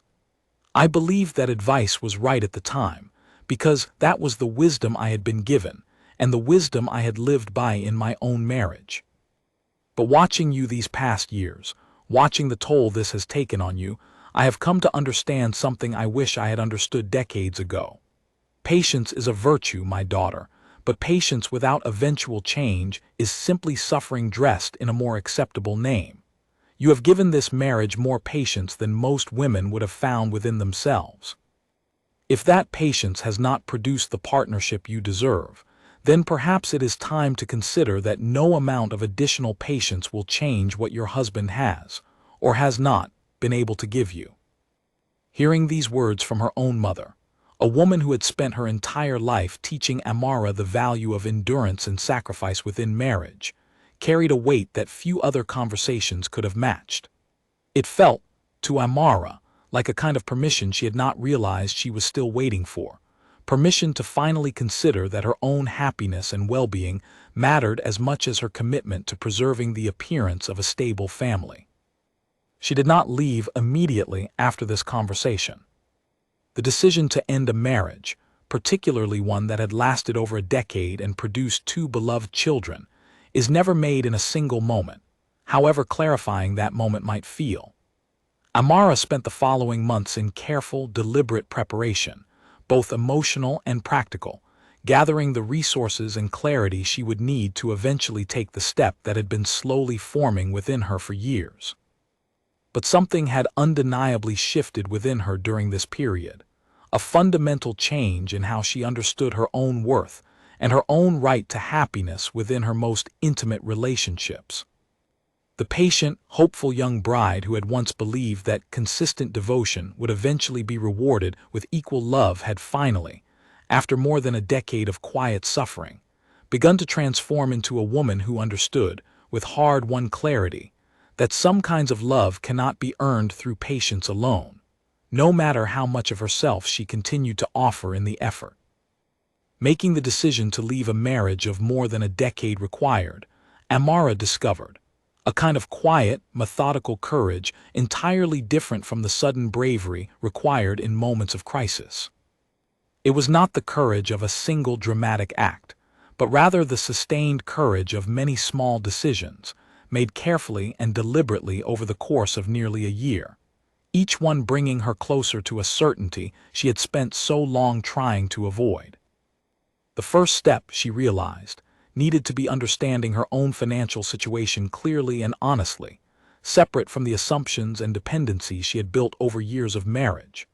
Amara had continued working throughout most of her marriage, but her income had always existed as supplementary to Daniel's larger salary, and much of the family's financial planning had been handled by him, with Amara trusting his judgment on matters of savings, investments, and long-term security. If she was going to seriously consider leaving, she needed to understand, in concrete terms, what her life would actually look like on her own. She began meeting quietly with a financial advisor recommended by Grace, a woman named Priya who specialized in helping clients navigate significant life transitions. These meetings, conducted during her lunch breaks under the guise of professional development seminars, provided Amara with a clearer and more empowering picture of her situation than she had expected. Her editorial position, while not matching Daniel's salary, provided a stable enough income that, combined with her share of the family's accumulated savings and assets, could support herself and her children through a period of transition, particularly if she found more suitable housing and adjusted her expectations about lifestyle in the immediate term. "You are not as trapped as you might believe you are," Priya told her during one of their sessions, reviewing the numbers they had worked through together. "Financial independence is absolutely achievable for you. It will require adjustment and careful planning, but it is achievable. The question you need to answer is not whether you can survive on your own, because you can. The question is whether you want to." This distinction between practical ability and genuine desire struck Amara with particular force.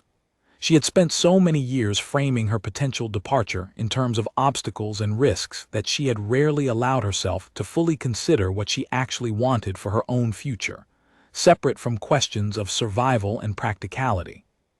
The second step, more difficult than the financial preparations, involved beginning to imagine how she would explain this decision to her children. Ella, now 15, had grown perceptive enough over the years to sense the underlying tensions within her parents' marriage, even without fully understanding their source.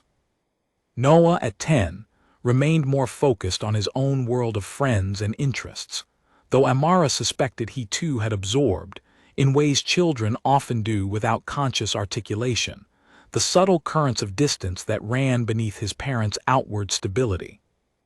Amara consulted a family therapist during this period, a calm and thoughtful woman named Beatrice, seeking guidance on how to navigate the eventual conversation with her children in a way that would minimize their pain and confusion as much as possible. "Children are remarkably resilient," Beatrice told her during their first session, "far more resilient than most parents give them credit for, provided the separation is handled with honesty, consistency, and continued reassurance of love from both parents. What damages children most is not divorce itself, but prolonged exposure to unresolved conflict and tension within a household that never finds resolution one way or another.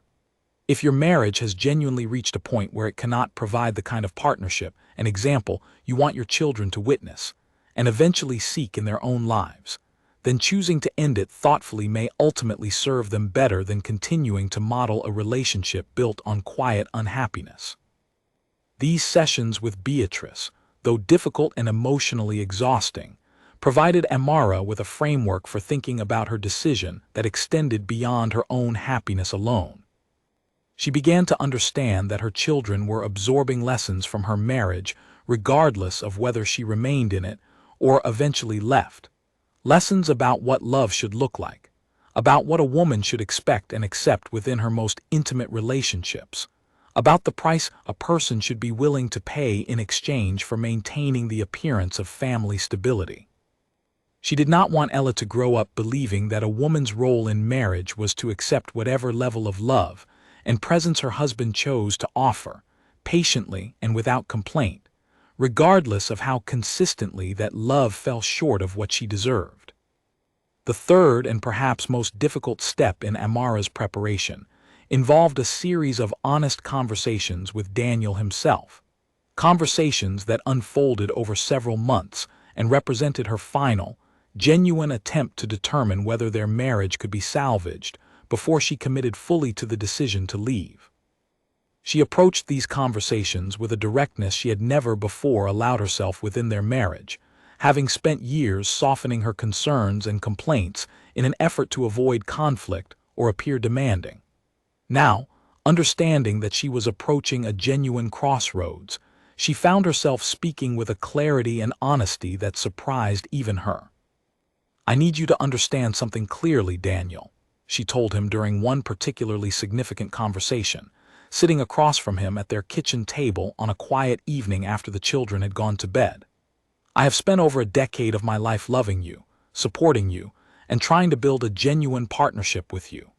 I do not regret the years I have given to this marriage, because they have given me two beautiful children I love more than anything in this world. But I have reached a point where I can no longer continue accepting the level of presence and honesty you have offered me throughout our marriage. If things do not fundamentally change between us, and change in a way that is sustained rather than temporary, I do not believe I can continue in this marriage much longer." Daniel listened to these words with an expression of genuine alarm, perhaps recognizing for the first time the true seriousness of Amara's unhappiness after years of what he had perhaps assumed, or hoped, was manageable and gradually improving discontent.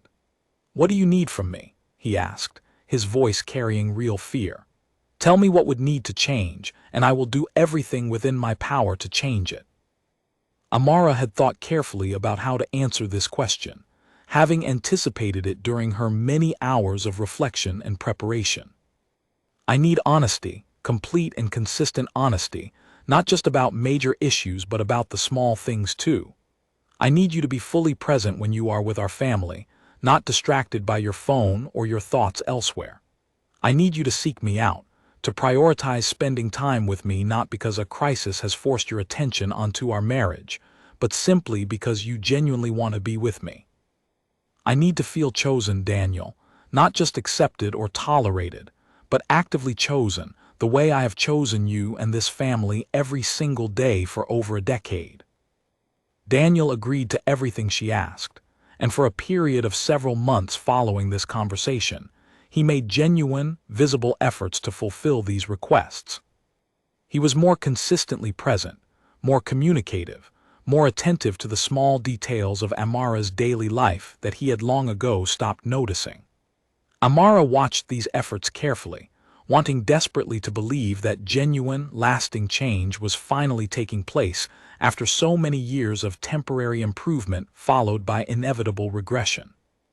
But as the months progressed, Amara began to notice something troubling in the quality of Daniel's renewed effort, something she had not fully articulated to herself until she found the words during a conversation with Beatrice. "It feels like he is performing the actions of presence without actually being present," she explained during one of their sessions. "He remembers to ask about my day, but his questions feel rehearsed, like items on a checklist he is working through, rather than genuine curiosity about my inner life.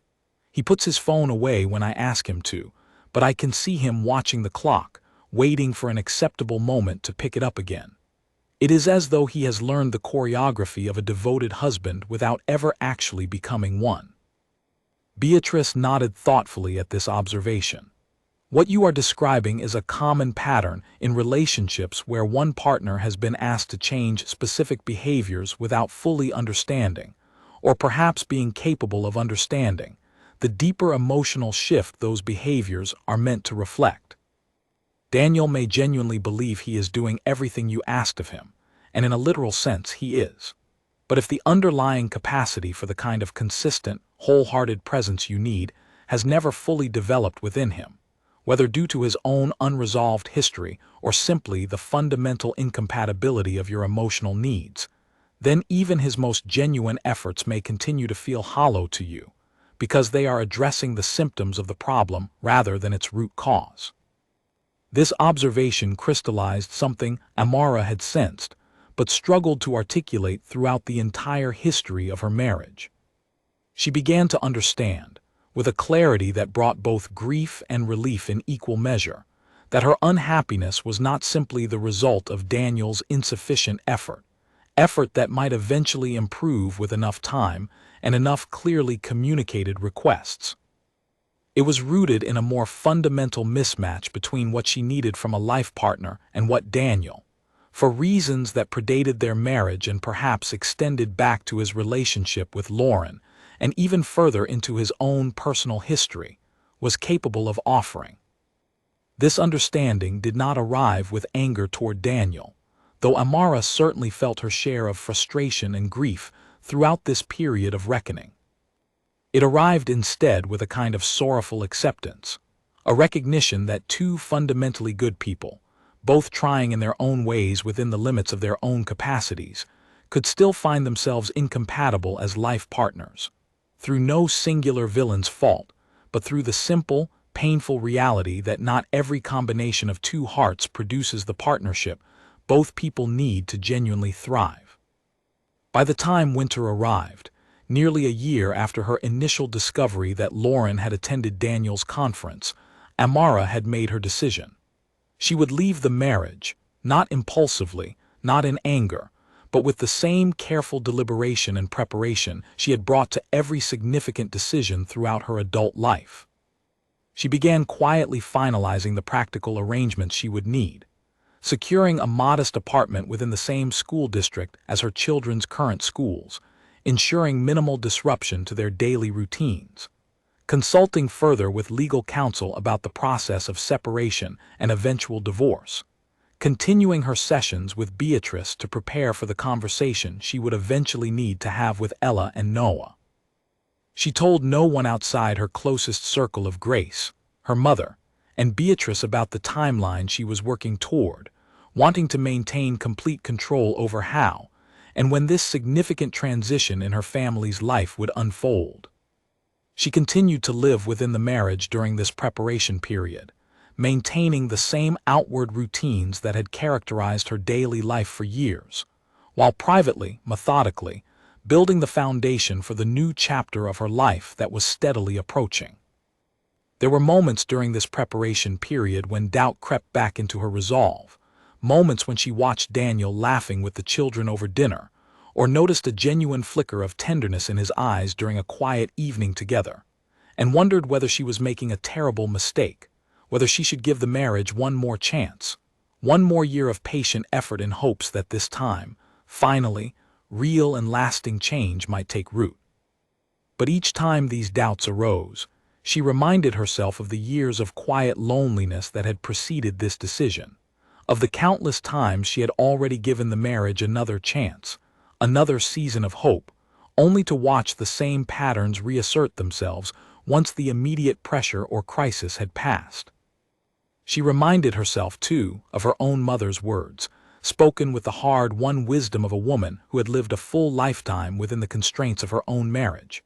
Patience without eventual change is simply suffering dressed in a more acceptable name. Amara had given her marriage over a decade of patience. She had given it every reasonable chance to transform into the partnership she had always hoped it might become. The time had finally arrived. She understood with a clarity that felt both terrifying and liberating in equal measure, to choose herself, and to model for her children a life built on genuine self-respect rather than endless, uncompensated sacrifice. The evening Amara finally packed her suitcase arrived on an ordinary Thursday, chosen deliberately because it fell during a week when Ella and Noah were staying with Margaret for a planned weekend visit, giving Amara the privacy she needed to have the conversation with Daniel without her children present to witness what she anticipated would be a difficult exchange. She had spent the preceding weeks finalizing every practical detail of her departure. The apartment she had secured, a modest but comfortable two-bedroom unit only 15 minutes from the children's school, was ready to receive her belongings. She had already moved several boxes of her most essential items during the previous days, using the excuse of donating old clothing and organizing storage to avoid raising suspicion before she was ready to have the conversation directly.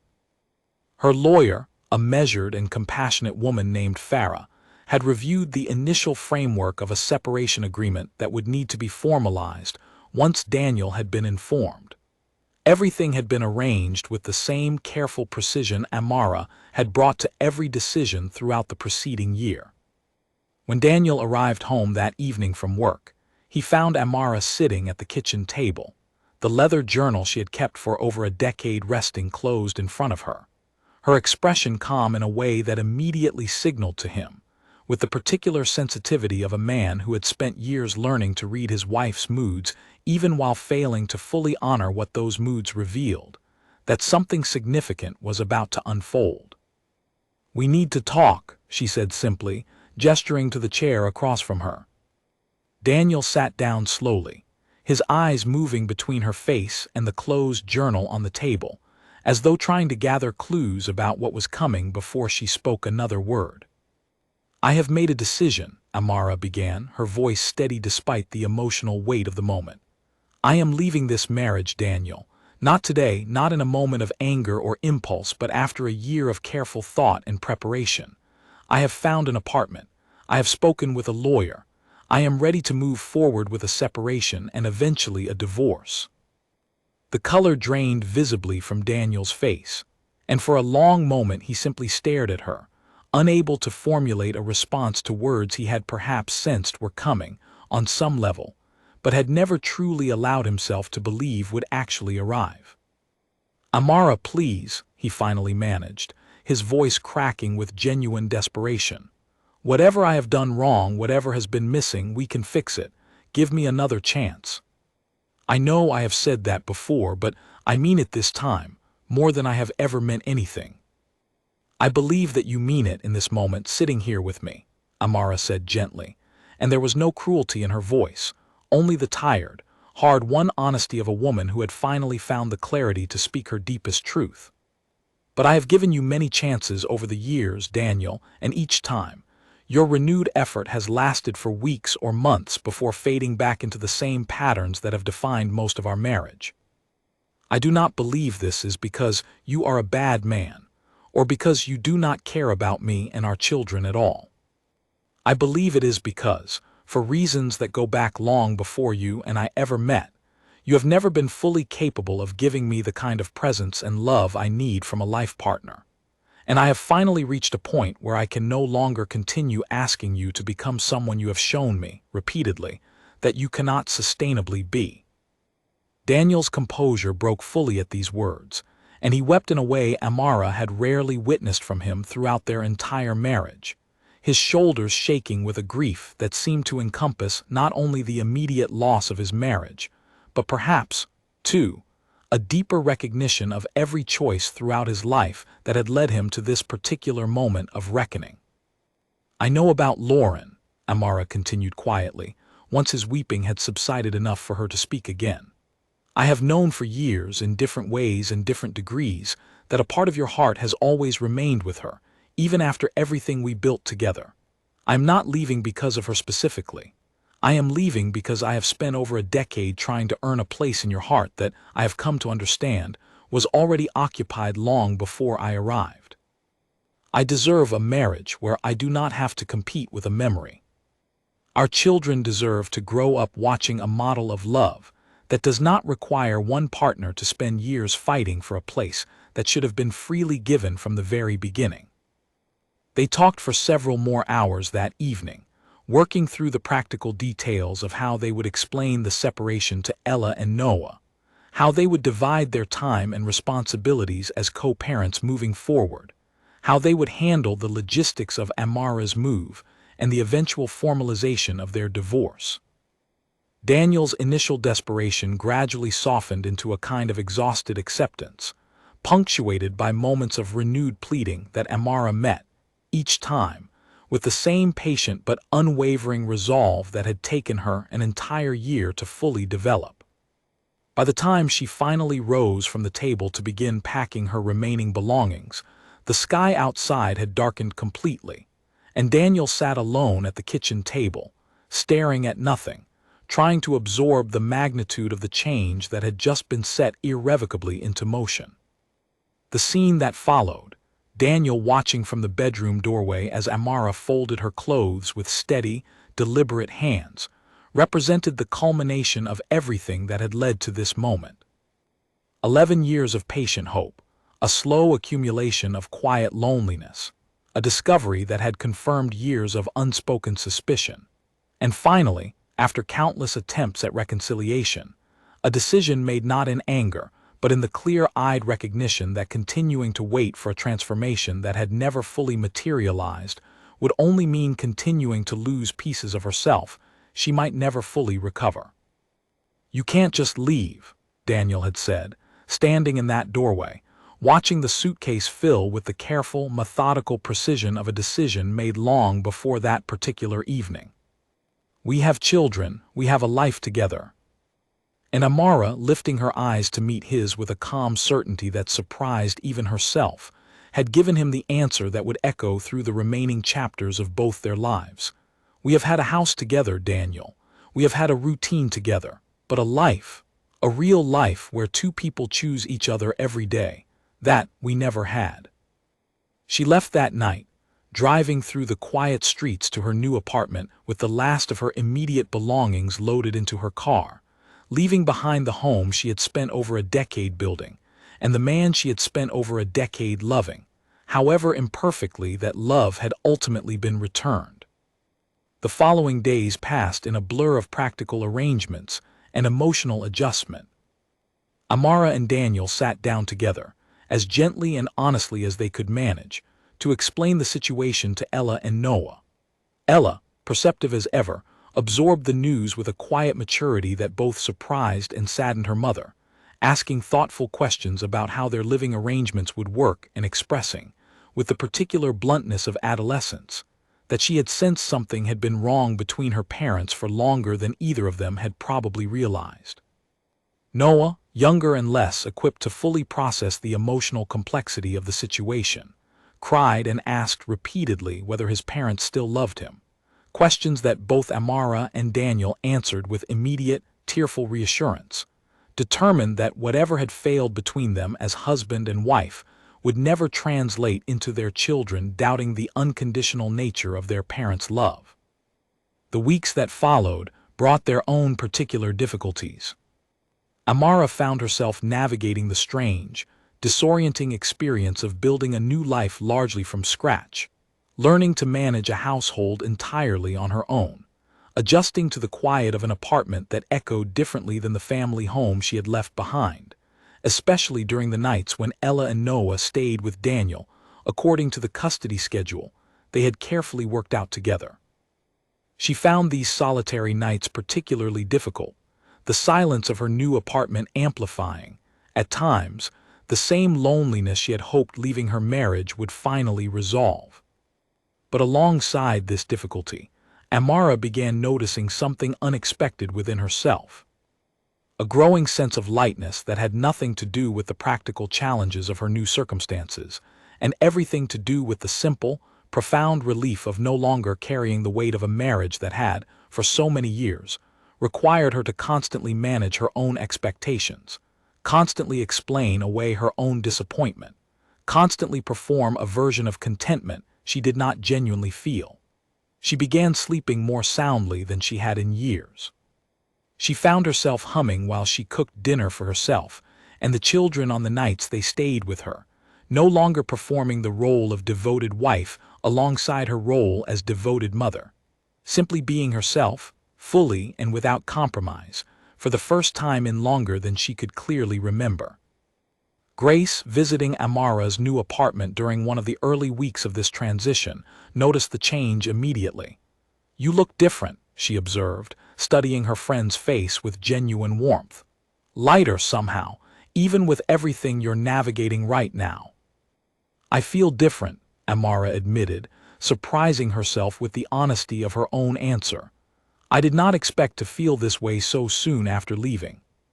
I expected grief, and I do feel grief, real grief for the marriage I hoped this would become and never did. But underneath that grief, there is something else too, something I have not felt in longer than I can remember. I feel like myself again, Grace, fully myself, without having to constantly shrink or adjust to fit into a space that was never quite big enough to hold everything I actually am." This early period of transition was not without its difficulties, and Amara did not pretend, even to herself, that leaving her marriage had resolved every source of pain or uncertainty in her life. But as the weeks progressed into months, she began to sense, with growing confidence, that she had made the right decision, not only for her own well-being, but for the example she now had the opportunity to set for her children about what a person should be willing to accept, and what they should ultimately refuse to accept within their most important relationships. Daniel, meanwhile, remained in the family home, now unsettlingly quiet during the days his children spent with their mother, forced for the first time in over a decade to confront the full weight of what he had lost, and to begin the slow, painful process of understanding exactly how his own choices, made across years of quiet distance and divided attention, had ultimately led him to this moment of profound and, he was beginning to suspect, permanent loss. The house felt unbearably large in the weeks following Amara's departure, its rooms echoing with a silence Daniel had never noticed before, precisely because Amara's presence had always filled it so completely that its absence now revealed just how much of the household's warmth had depended entirely upon her. He found himself, during those first difficult weeks, discovering countless small ways in which Amara's presence had shaped the rhythm of their daily life, ways he had never consciously registered until they disappeared. The house no longer smelled of the particular blend of spices she used in her cooking. The refrigerator, once always stocked with carefully planned meals for the week ahead, now held only the haphazard collection of takeout containers and simple groceries Daniel managed to purchase during his exhausted trips to the store after work. The children's school forms, once always completed and returned promptly through some system of organization, Daniel had never fully understood or appreciated, now piled up on the kitchen counter, until reminder notices from their teachers forced him into a panic scramble to catch up. These practical difficulties, though genuinely challenging for a man who had spent over a decade allowing his wife to manage the invisible labor of running their household, paled in comparison to the deeper emotional reckoning that began slowly, inevitably, taking shape within Daniel during those quiet, lonely evenings after the children had gone to sleep on the nights they stayed with him. He began, for the first time in years, actually reflecting honestly on the full history of his marriage, no longer able to distract himself with work or the comfortable routines that had allowed him to avoid this kind of deep self-examination throughout his years with Amara. He thought back to their very first meeting, to the kindness and warmth she had shown him even then, qualities he had noticed and appreciated, but had never allowed himself to fully receive, because some part of him had remained closed off, guarding a wound from his relationship with Lauren that he had never properly allowed to heal. He thought about their wedding night, about the distance Amara had surely sensed in him even then, a distance he now understood with painful clarity had set the tone for the entire marriage that followed. He thought about the countless evenings when Amara had tried to engage him in conversation about her day, her thoughts, her hopes for their family, and he had responded with distracted half-attention, his mind occupied elsewhere, never fully understanding at the time how deeply that pattern of divided attention would eventually erode the foundation of trust and intimacy their marriage needed to survive.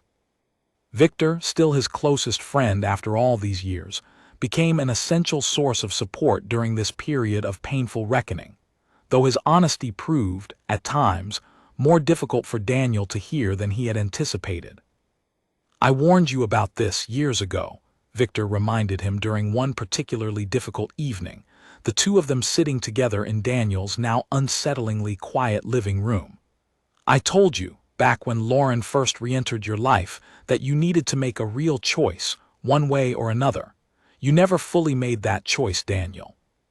You kept one foot in your marriage and one foot in whatever unresolved feelings you still carried for her, and eventually, that kind of divided commitment was always going to cost you something significant." "I know that now," Daniel admitted, his voice heavy with regret. "I understand it more clearly now than I ever have before, but understanding it now, after I have already lost her, feels like a particularly cruel kind of lesson to finally learn." Victor's expression softened with genuine sympathy, though he did not soften the honesty of his response. "Sometimes the most important lessons only become fully clear after we have already paid the price for failing to learn them sooner. The question now is not whether you can undo the past, because you cannot. The question is what kind of man you are going to choose to become moving forward, both as a father to your children and, eventually, as a partner to anyone else you might build a relationship with in the future. These conversations with Victor prompted Daniel to seek out professional support of his own, beginning individual therapy sessions with a counselor named Marcus, who specialized in helping men navigate exactly the kind of painful self-reckoning Daniel found himself facing.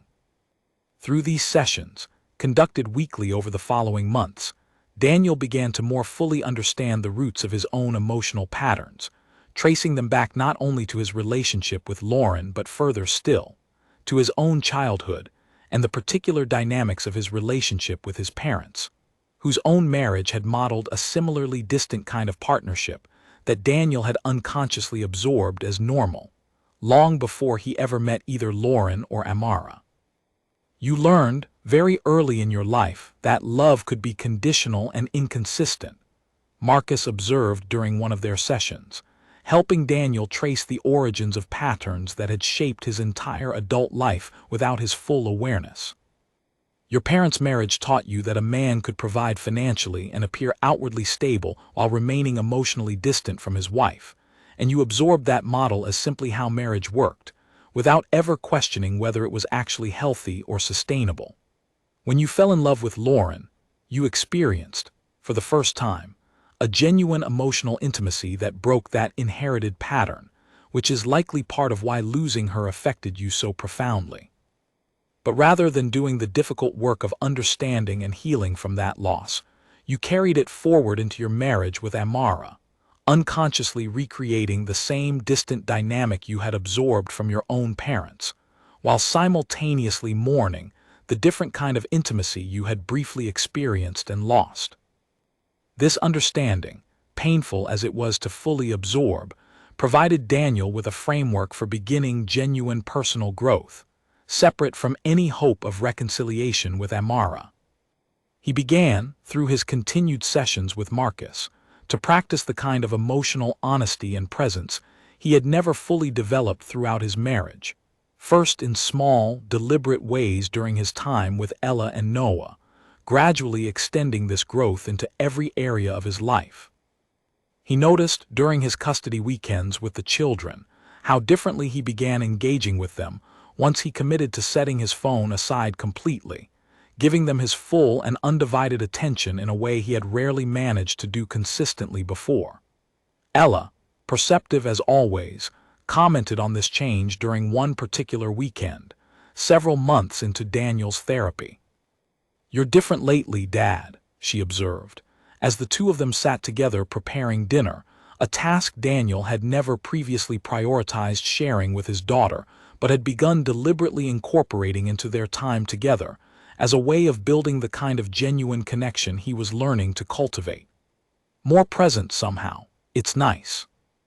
Her words struck Daniel with a particular poignancy, because they confirmed something Marcus had told him during an earlier session, that his children had likely absorbed, throughout their childhood, an accurate if unconscious sense of his emotional distance, even if they had never fully understood its source or implications, until they grew old enough to articulate the difference between his old and new patterns of engagement.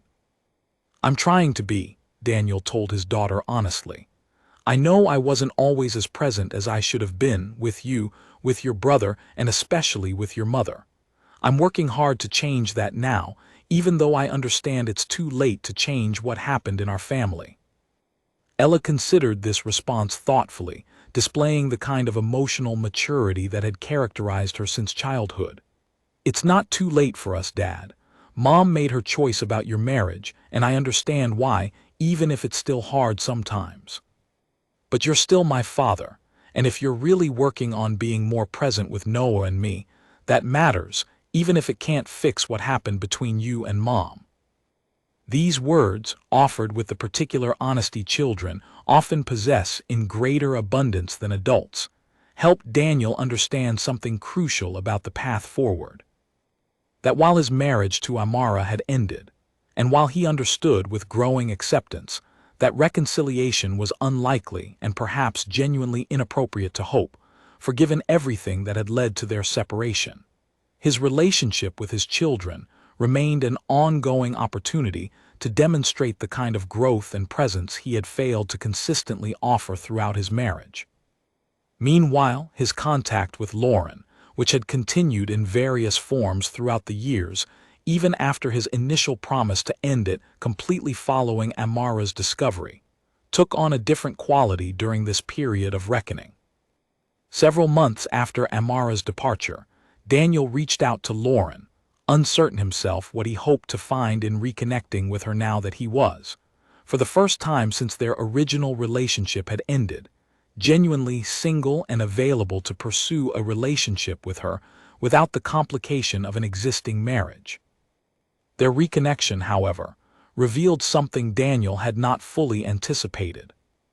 The version of Lauren he had idealized throughout his marriage, the woman whose memory had haunted his relationship with Amara for over a decade, proved, upon renewed and more sustained contact, to be considerably different from the person actually standing before him now. Years apart had changed them both, and the easy chemistry Daniel remembered from their university years together had shifted into something more complicated, marked by the accumulated weight of years lived separately, different life experiences, and different expectations about what a genuine partnership required. "I think I loved the memory of you more than I actually know the person you've become," Daniel admitted to Lauren during one particularly honest conversation, several months into their renewed contact, as they both began to recognize that the relationship they were attempting to rebuild did not carry the same foundation of compatibility that had once defined their connection. Lauren, equally honest in her own reflection, agreed. "I think we both spent years mourning something that existed mostly in memory, shaped and reshaped over time into something more perfect than it probably ever actually was.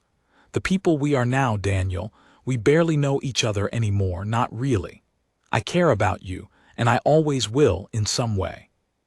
But I don't think what we're trying to rebuild here is actually love. I think it might just be nostalgia, dressed up as a second chance." This realization, painful in its own particular way, ultimately proved clarifying for Daniel. He understood, finally and completely, that his years of longing for Lauren had been directed not at the actual woman she had become, but at an idealized memory frozen in time from their youth, a memory that had never had to withstand the ordinary tests and compromises that any real, sustained partnership requires. This same idealized memory had haunted his marriage to Amara for years, preventing him from ever fully investing his heart in the very real, very present woman who had actually chosen to build a life with him. The tragedy of his situation, Daniel came to understand through months of continued therapy and honest self-reflection, was not simply that he had lost Amara through his own divided attention and unresolved history. The deeper tragedy was that he had spent over a decade failing to recognize the genuine, substantial love that had been available to him all along, choosing instead to remain emotionally tethered to a fantasy that, once finally tested against reality, revealed itself to be far less substantial than the actual partnership he had allowed to slip away. "I finally understand what I lost," he told Marcus during one particularly difficult session, several months after his renewed contact with Lauren had ultimately fizzled into a quiet, mutual acknowledgement that their reconnection had run its course. Not just Amara herself, though losing her has been devastating enough on its own. "I understand now what kind of marriage we could have built together, if I had only found the courage and clarity, years ago, to fully release my attachment to Lauren and give Amara the complete presence and commitment she always deserved from me." Marcus nodded thoughtfully, allowing this painful realization the space it needed to fully settle. This kind of clarity, arriving after the loss it illuminates, is one of the most difficult experiences a person can go through, but it is not without value, Daniel, even now. This understanding can shape how you move forward, both as a father continuing to build your relationship with your children, and eventually, if you choose to pursue another relationship in the future, as a partner who has finally done the work necessary to be fully present for someone, rather than carrying old wounds into new commitments. Daniel absorbed this guidance with the particular gravity of a man who understood, with painful finality, that some losses cannot be undone, no matter how thoroughly one eventually comes to understand their causes.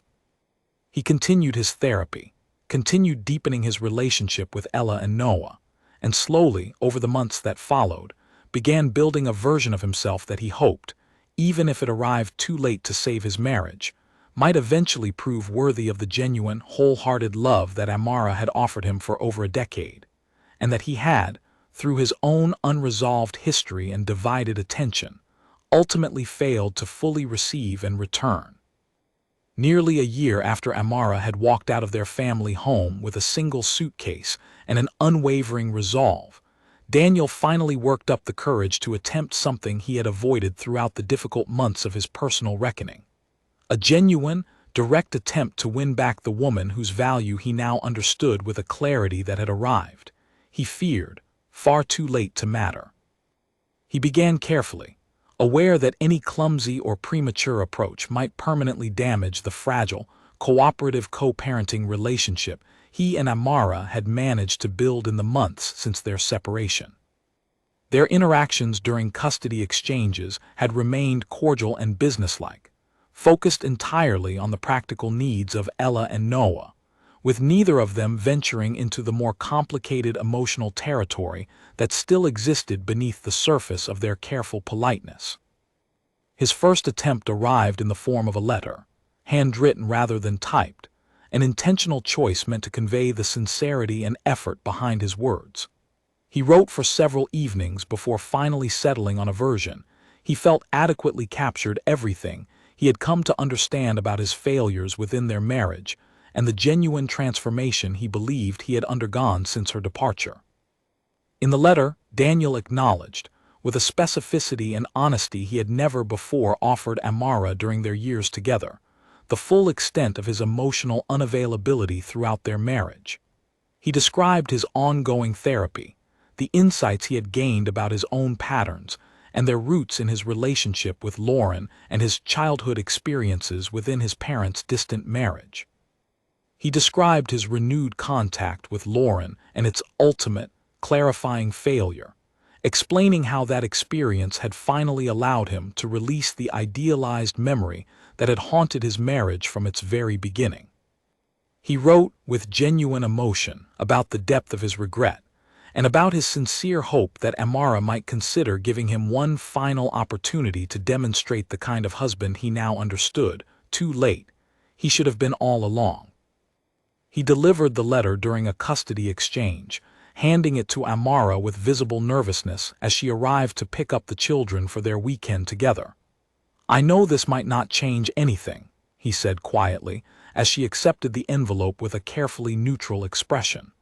"But I needed you to know everything I have come to understand, even if it doesn't lead anywhere." Amara read the letter that evening, after the children had gone to sleep, sitting alone in her apartment with the pages spread before her on the kitchen table. She read Daniel's words carefully, several times, allowing herself to fully absorb the sincerity and self-awareness they contained, qualities she recognized as genuinely different from anything he had offered her during their years together. She felt many things while reading that letter, a complicated mixture of validation, having spent years sensing exactly the patterns Daniel now articulated so clearly. Grief, for the marriage that might have thrived if he had reached this same understanding years earlier, while they were still building their life together rather than after she had already left it. And a cautious, uncertain curiosity about what this apparent transformation might actually mean for their future, both as co-parents and, potentially, as something more. But alongside these feelings, Amara also felt something else, something that had grown steadily stronger throughout the months since her departure. A hard-won protectiveness toward the new life and new sense of self she had worked so carefully to build. She thought of the countless times throughout their marriage when Daniel's renewed effort, however genuine it appeared in the moment, had ultimately faded back into the same familiar patterns of distance and divided attention. She thought of the year of careful preparation it had taken her to finally find the courage to leave, and the months of difficult adjustment that had followed. She thought, too, of the growing sense of peace and self-possession she had discovered within herself, since choosing her own well-being over the endless, uncompensated effort of trying to earn a love that had never been consistently offered in return. She did not respond to the letter immediately. Instead, she spoke with Grace and with Beatrice, her therapist, working through the complicated feelings the letter had stirred within her, trying to determine whether Daniel's apparent transformation represented a genuine and sustainable change, or simply another temporary period of improved effort that might eventually fade once the immediate crisis of losing her had passed. "How do you actually know the difference?" Amara asked Beatrice during one of their sessions, genuinely uncertain how to evaluate the sincerity of Daniel's letter against the pattern of temporary improvement that had characterized so much of their marriage. "He sounds different in this letter than he has ever sounded before, but I have believed that before, too, and been disappointed each time." Beatrice considered the question carefully before responding. The difference between genuine transformation and temporary improvement is rarely visible in words alone, however sincere those words might feel in the moment they are written or spoken. Genuine transformation reveals itself over time, through sustained action that continues even when the immediate pressure of crisis has passed, even when no one is specifically watching or evaluating the change. If Daniel has genuinely done the deep work he describes in this letter, that work will be visible not just in this single, carefully composed message, but in the consistency of his actions over the following months, particularly in situations where demonstrating that growth requires genuine effort rather than simply the performance of change. This guidance helped Amara approach the following months with a cautious, observant patience, different from the hopeful patience she had extended throughout her marriage, but rather a discerning patience aimed at genuinely evaluating whether Daniel's apparent transformation would prove sustainable over time. She did not immediately reject his overture, but she also did not rush toward reconciliation. She responded to his letter with a brief, careful message of her own, acknowledging that she had read and appreciated his honesty, but making clear that she needed time to observe whether the changes he described would prove consistent before considering any possibility of reconciliation between them. In the months that followed, Daniel continued demonstrating the kind of sustained growth Beatrice had described as the true test of genuine transformation. He remained consistently present and engaged during his time with the children, no longer requiring reminders or requests to set aside distractions and give them his full attention. He continued his therapy sessions with Marcus, working through the deeper patterns that had shaped his emotional patterns throughout his life. He handled the practical logistics of co-parenting with a new reliability and thoughtfulness, anticipating needs and communicating proactively in ways he had rarely managed during their marriage. He did not push Amara toward reconciliation during this period, having learned, through his own painful growth, the difference between genuine change offered without expectation of reward, and change performed specifically to earn back something he had lost. This restraint, though difficult for him to maintain given how deeply he had come to regret the loss of his marriage, proved, ultimately, to be one of the most persuasive elements of his transformation, precisely because it demonstrated a kind of genuine growth that did not depend on Amara's response for its own sustainability. Margaret, Daniel's mother, attempted her own intervention during this period, visiting Amara on several occasions to advocate on her son's behalf, drawing on her own decades of experience within a marriage that had required, in her view, considerable patience and endurance to sustain across many difficult years.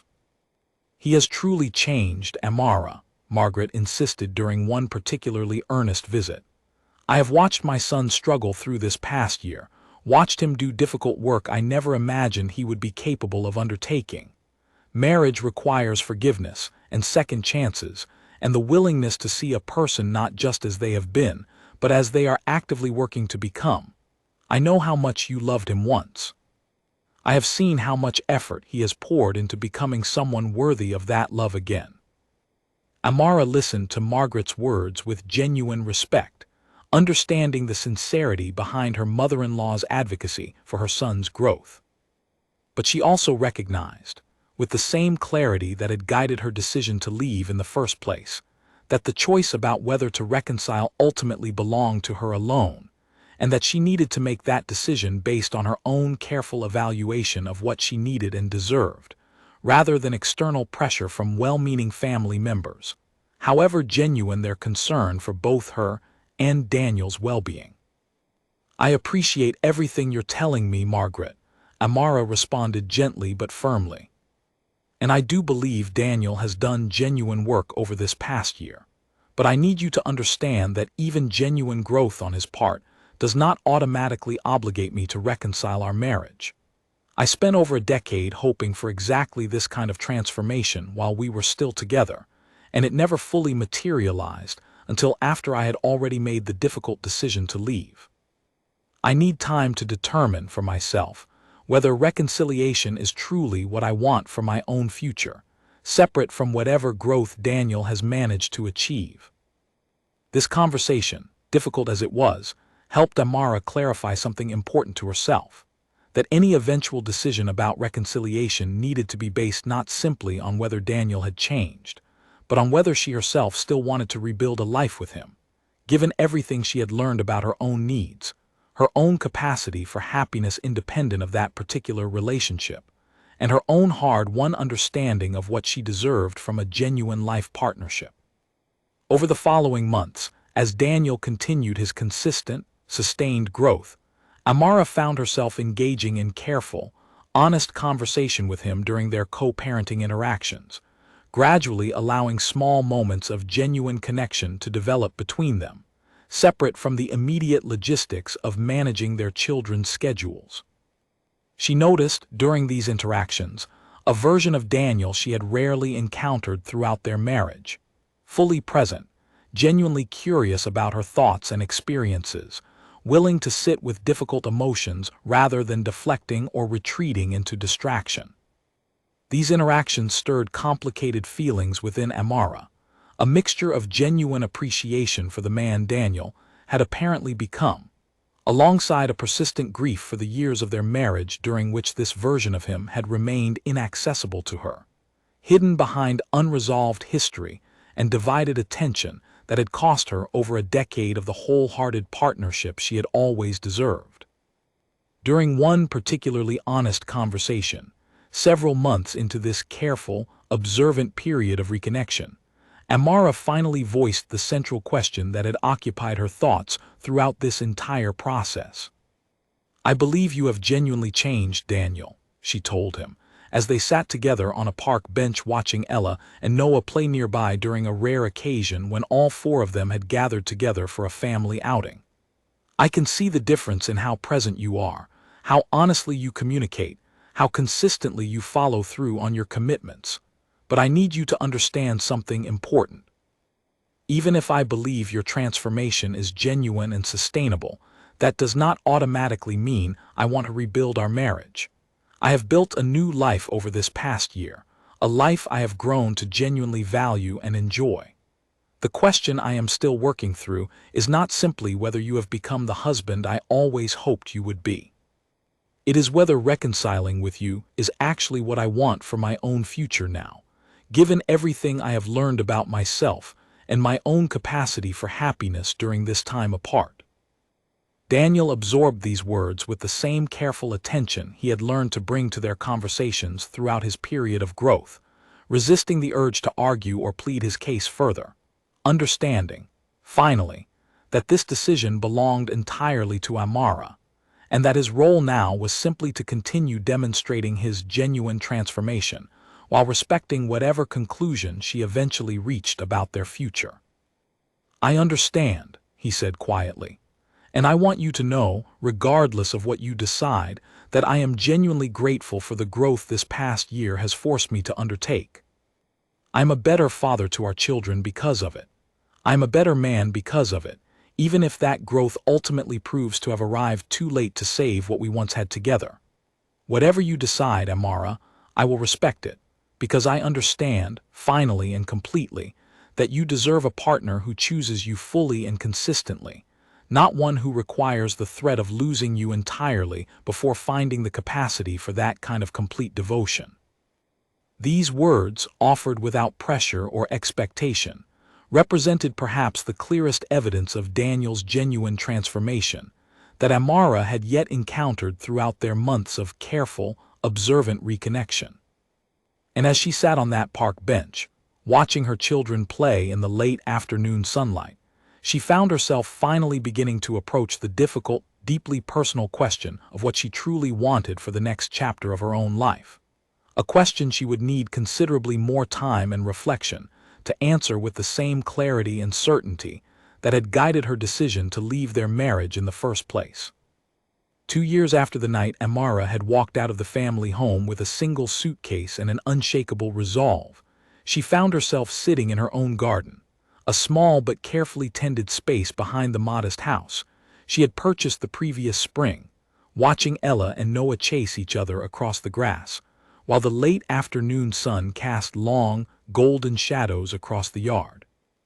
The decision about reconciliation, when it had finally arrived, had come not as a single dramatic moment, but as the same kind of quiet, deliberate clarity that had characterized every significant choice Amara had made throughout the difficult journey of rebuilding her life. She had spent months carefully observing Daniel's sustained growth, engaging in honest conversation with him during their careful, gradual reconnection, and ultimately, she had arrived at an answer that surprised even herself in its final, settled certainty. She had chosen not to return to her marriage. This decision had not been made from anger or lingering resentment toward Daniel, whose genuine transformation she had come to respect and appreciate over their months of careful reconnection. It had been made, instead, from a deeper understanding of herself that she had discovered only through the difficult, courageous act of building an entirely independent life, an understanding that had crystallized during a particular conversation with Beatrice, her therapist, several months before she finally shared her decision with Daniel. I have spent this past year evaluating whether Daniel has changed enough to deserve another chance, Amara had explained during that pivotal session. But I think I have been asking the wrong question all along. The question is not whether he deserves another chance. I believe, genuinely, that he does. The question is whether I want to return to a life defined by our marriage, even a version of that marriage improved by his genuine growth, when the life I have built independently over this past year has brought me a kind of happiness and self-possession I never fully experienced during over a decade of trying to make that marriage work. Beatrice had nodded thoughtfully at this observation. That is an important distinction, Amara. Forgiveness and reconciliation are not always the same choice. You can forgive Daniel for the ways he failed you throughout your marriage, can genuinely wish him well in his continued growth, and still choose not to rebuild a life together, if you have discovered, through this period of independence, that the life you actually want for yourself looks different from the marriage you once hoped to sustain. This distinction had helped Amara finally articulate, both to herself and eventually to Daniel, the true nature of her decision. She sat down with him during a quiet evening, several weeks after this realization had fully settled within her, and explained, with the same honest directness that had characterized her decision to leave in the first place, that she had chosen to remain independent rather than reconcile. "I want you to understand something important, Daniel," she told him, as they sat together in her small kitchen, the children asleep upstairs during one of his visits to help with a household repair that had become, over the months, a comfortable if unconventional aspect of their evolving co-parenting relationship. "I do not regret the years we spent together, because they gave me our children, and I have genuinely valued watching the growth you have undertaken this past year, both as a father and as a person. But I have discovered something about myself during this time apart that I do not believe I would have discovered if I had remained within our marriage, even a version of that marriage improved by your genuine transformation. I have discovered that I am capable of building a full, rich, deeply satisfying life on my own terms, without needing to constantly manage my own expectations or explain away disappointment in order to maintain the appearance of partnership. I do not want to give that discovery up, Daniel, even for the version of you that you have become.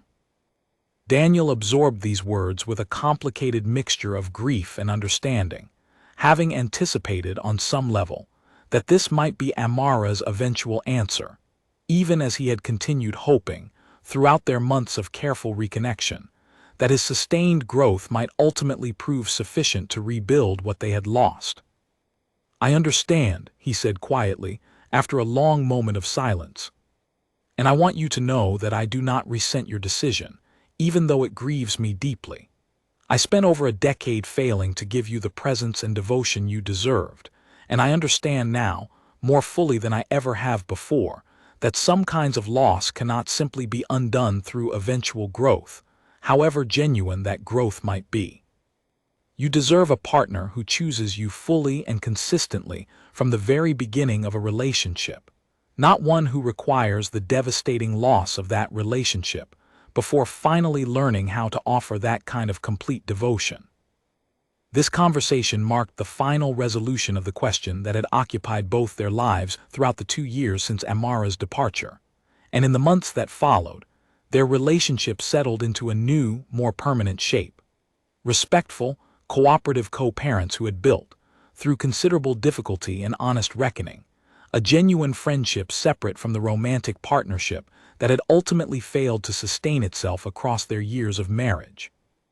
Amara's life, in the years that followed this final resolution, continued to flourish in ways that validated, again and again, the courage it had taken her to walk away from a marriage that had never fully given her what she needed and deserved.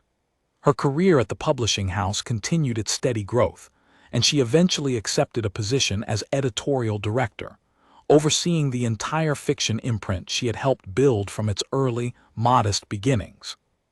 She found genuine satisfaction in this work, a sense of professional accomplishment and purpose that existed entirely independent of her identity as wife or mother, a part of herself she had nearly lost entirely during her years of trying to sustain an unequal marriage. She continued deepening her friendship with Grace and expanded her circle of close, supportive relationships through her work and through the new community she had built within her independent life. She took up painting during her second year of independence, a hobby she had abandoned during her early 20s when the demands of courtship and eventually marriage had consumed most of her free time and creative energy. She found, to her genuine delight, that her artistic instincts had remained largely intact despite the years of neglect, and her small home gradually filled with canvases that reflected her own particular vision of beauty, color, and form, entirely unconnected to anyone else's expectations or preferences. Ella and Noah, watching their mother build this rich, independent life over the years that followed her departure from their family home, absorbed lessons that Amara hoped would shape their own future relationships in profound and healthy ways. Ella, now approaching her final years of secondary school, spoke openly with her mother about the example she had witnessed throughout this difficult but ultimately transformative period. "I used to think divorce meant something had failed," Ella told her mother during a quiet evening conversation several years after Amara's initial departure. "But watching you these past years, I think I understand it differently now. Sometimes leaving something that isn't working is actually the braver, more honest choice, even though it's harder in the moment than just staying and pretending everything is fine. I want a relationship like the life you've built for yourself, Mom. Not necessarily with a marriage from the very beginning, but with someone who actually chooses me the way you've learned to choose yourself."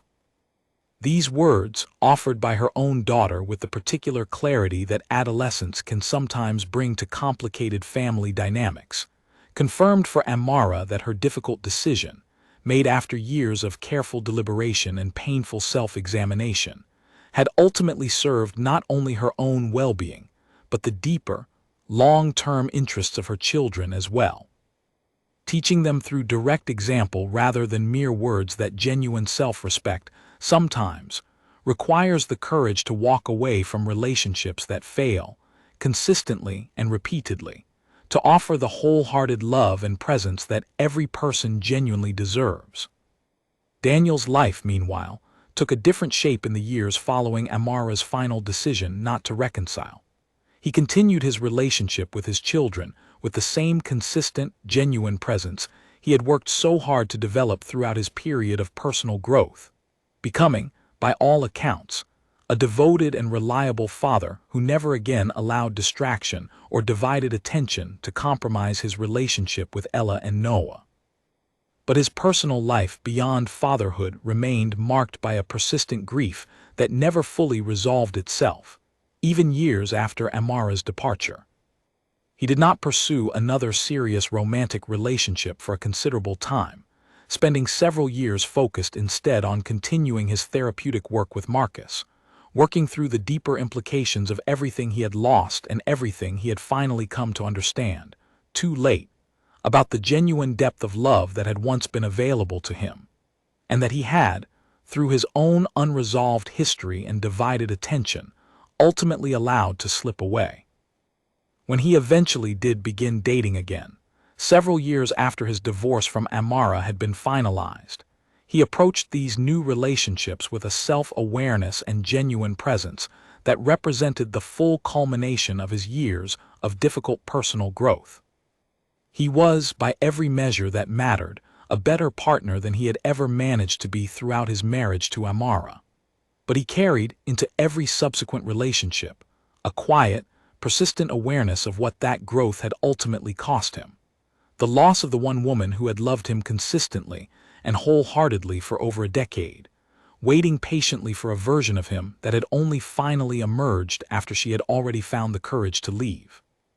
Victor, still his closest friend through all these years of change and growth, observed this persistent undercurrent of grief during one of their regular evenings together, several years after Amara's departure. "You've built a genuinely good life for yourself, Daniel," Victor observed, studying his old friend's face across the table where they had shared so many honest conversations throughout the years of Daniel's difficult transformation. "You're a wonderful father. You've done real work on yourself. But I still see it sometimes, that particular sadness in your eyes when Amara's name comes up, or when you watch her interact with the children during family gatherings. Do you think that will ever fully fade?" Daniel considered this question for a long moment before answering, with the same honest self-reflection that had come to define his character throughout these years of hard-won growth. "I don't think it will ever fully fade, no. I think I will always carry some measure of grief for the marriage I could have built with her, if only I had found the courage and clarity to fully release my attachment to the past years earlier than I actually did. That grief has become, in its own strange way, an important part of who I am now, a permanent reminder of the cost of divided commitment, and a permanent motivation to never again allow old wounds to prevent me from being fully present for the people who choose to love me." This acceptance of permanent, unresolved grief, rather than continued denial or bargaining with the past, represented perhaps the final stage of Daniel's long journey of personal transformation, a recognition that some losses, however thoroughly understood and however genuinely one grows in their aftermath, simply cannot be undone, and that genuine wisdom sometimes means learning to carry that grief with grace rather than continuing to fight against its permanence. Years later, at Ella's university graduation, Amara and Daniel stood together among the crowd of proud parents, watching their daughter cross the stage to receive her diploma, her face radiant with the particular joy of a young woman who had grown up watching both her parents navigate profound difficulty with honesty and ultimately, in their own separate ways, genuine grace. "We did that," Daniel said quietly, echoing words he had spoken to Amara many years before, during Ella's childhood school performance, though the meaning behind those words had grown considerably more complex in the years since. "Whatever happened between us, whatever I failed to give you throughout our marriage, we raised a daughter who understands, more clearly than either of us managed to understand at her age, exactly what she deserves from her own future relationships. Amara nodded, watching her daughter embrace her proud grandmother in the crowd below the stage. "We did," she agreed, and there was no bitterness in her voice, only the settled peace of a woman who had, through considerable difficulty and hard-won courage, built exactly the kind of life she had always deserved, even if that life had ultimately taken a different shape than the one she had originally hoped for on her wedding night, so many years before. She thought in that moment of the young woman she had once been, sitting nervously beside a groom whose eyes carried a distance she could sense but not yet name, hoping with the sincere, hopeful heart of youth that patience and devotion would eventually be rewarded with equal love. That young woman had waited 11 years for a transformation that never fully arrived until after she had already found the courage to leave. But rather than remaining trapped in bitterness over those difficult years, Amara had chosen, ultimately, to transform her own painful journey into a foundation for genuine growth.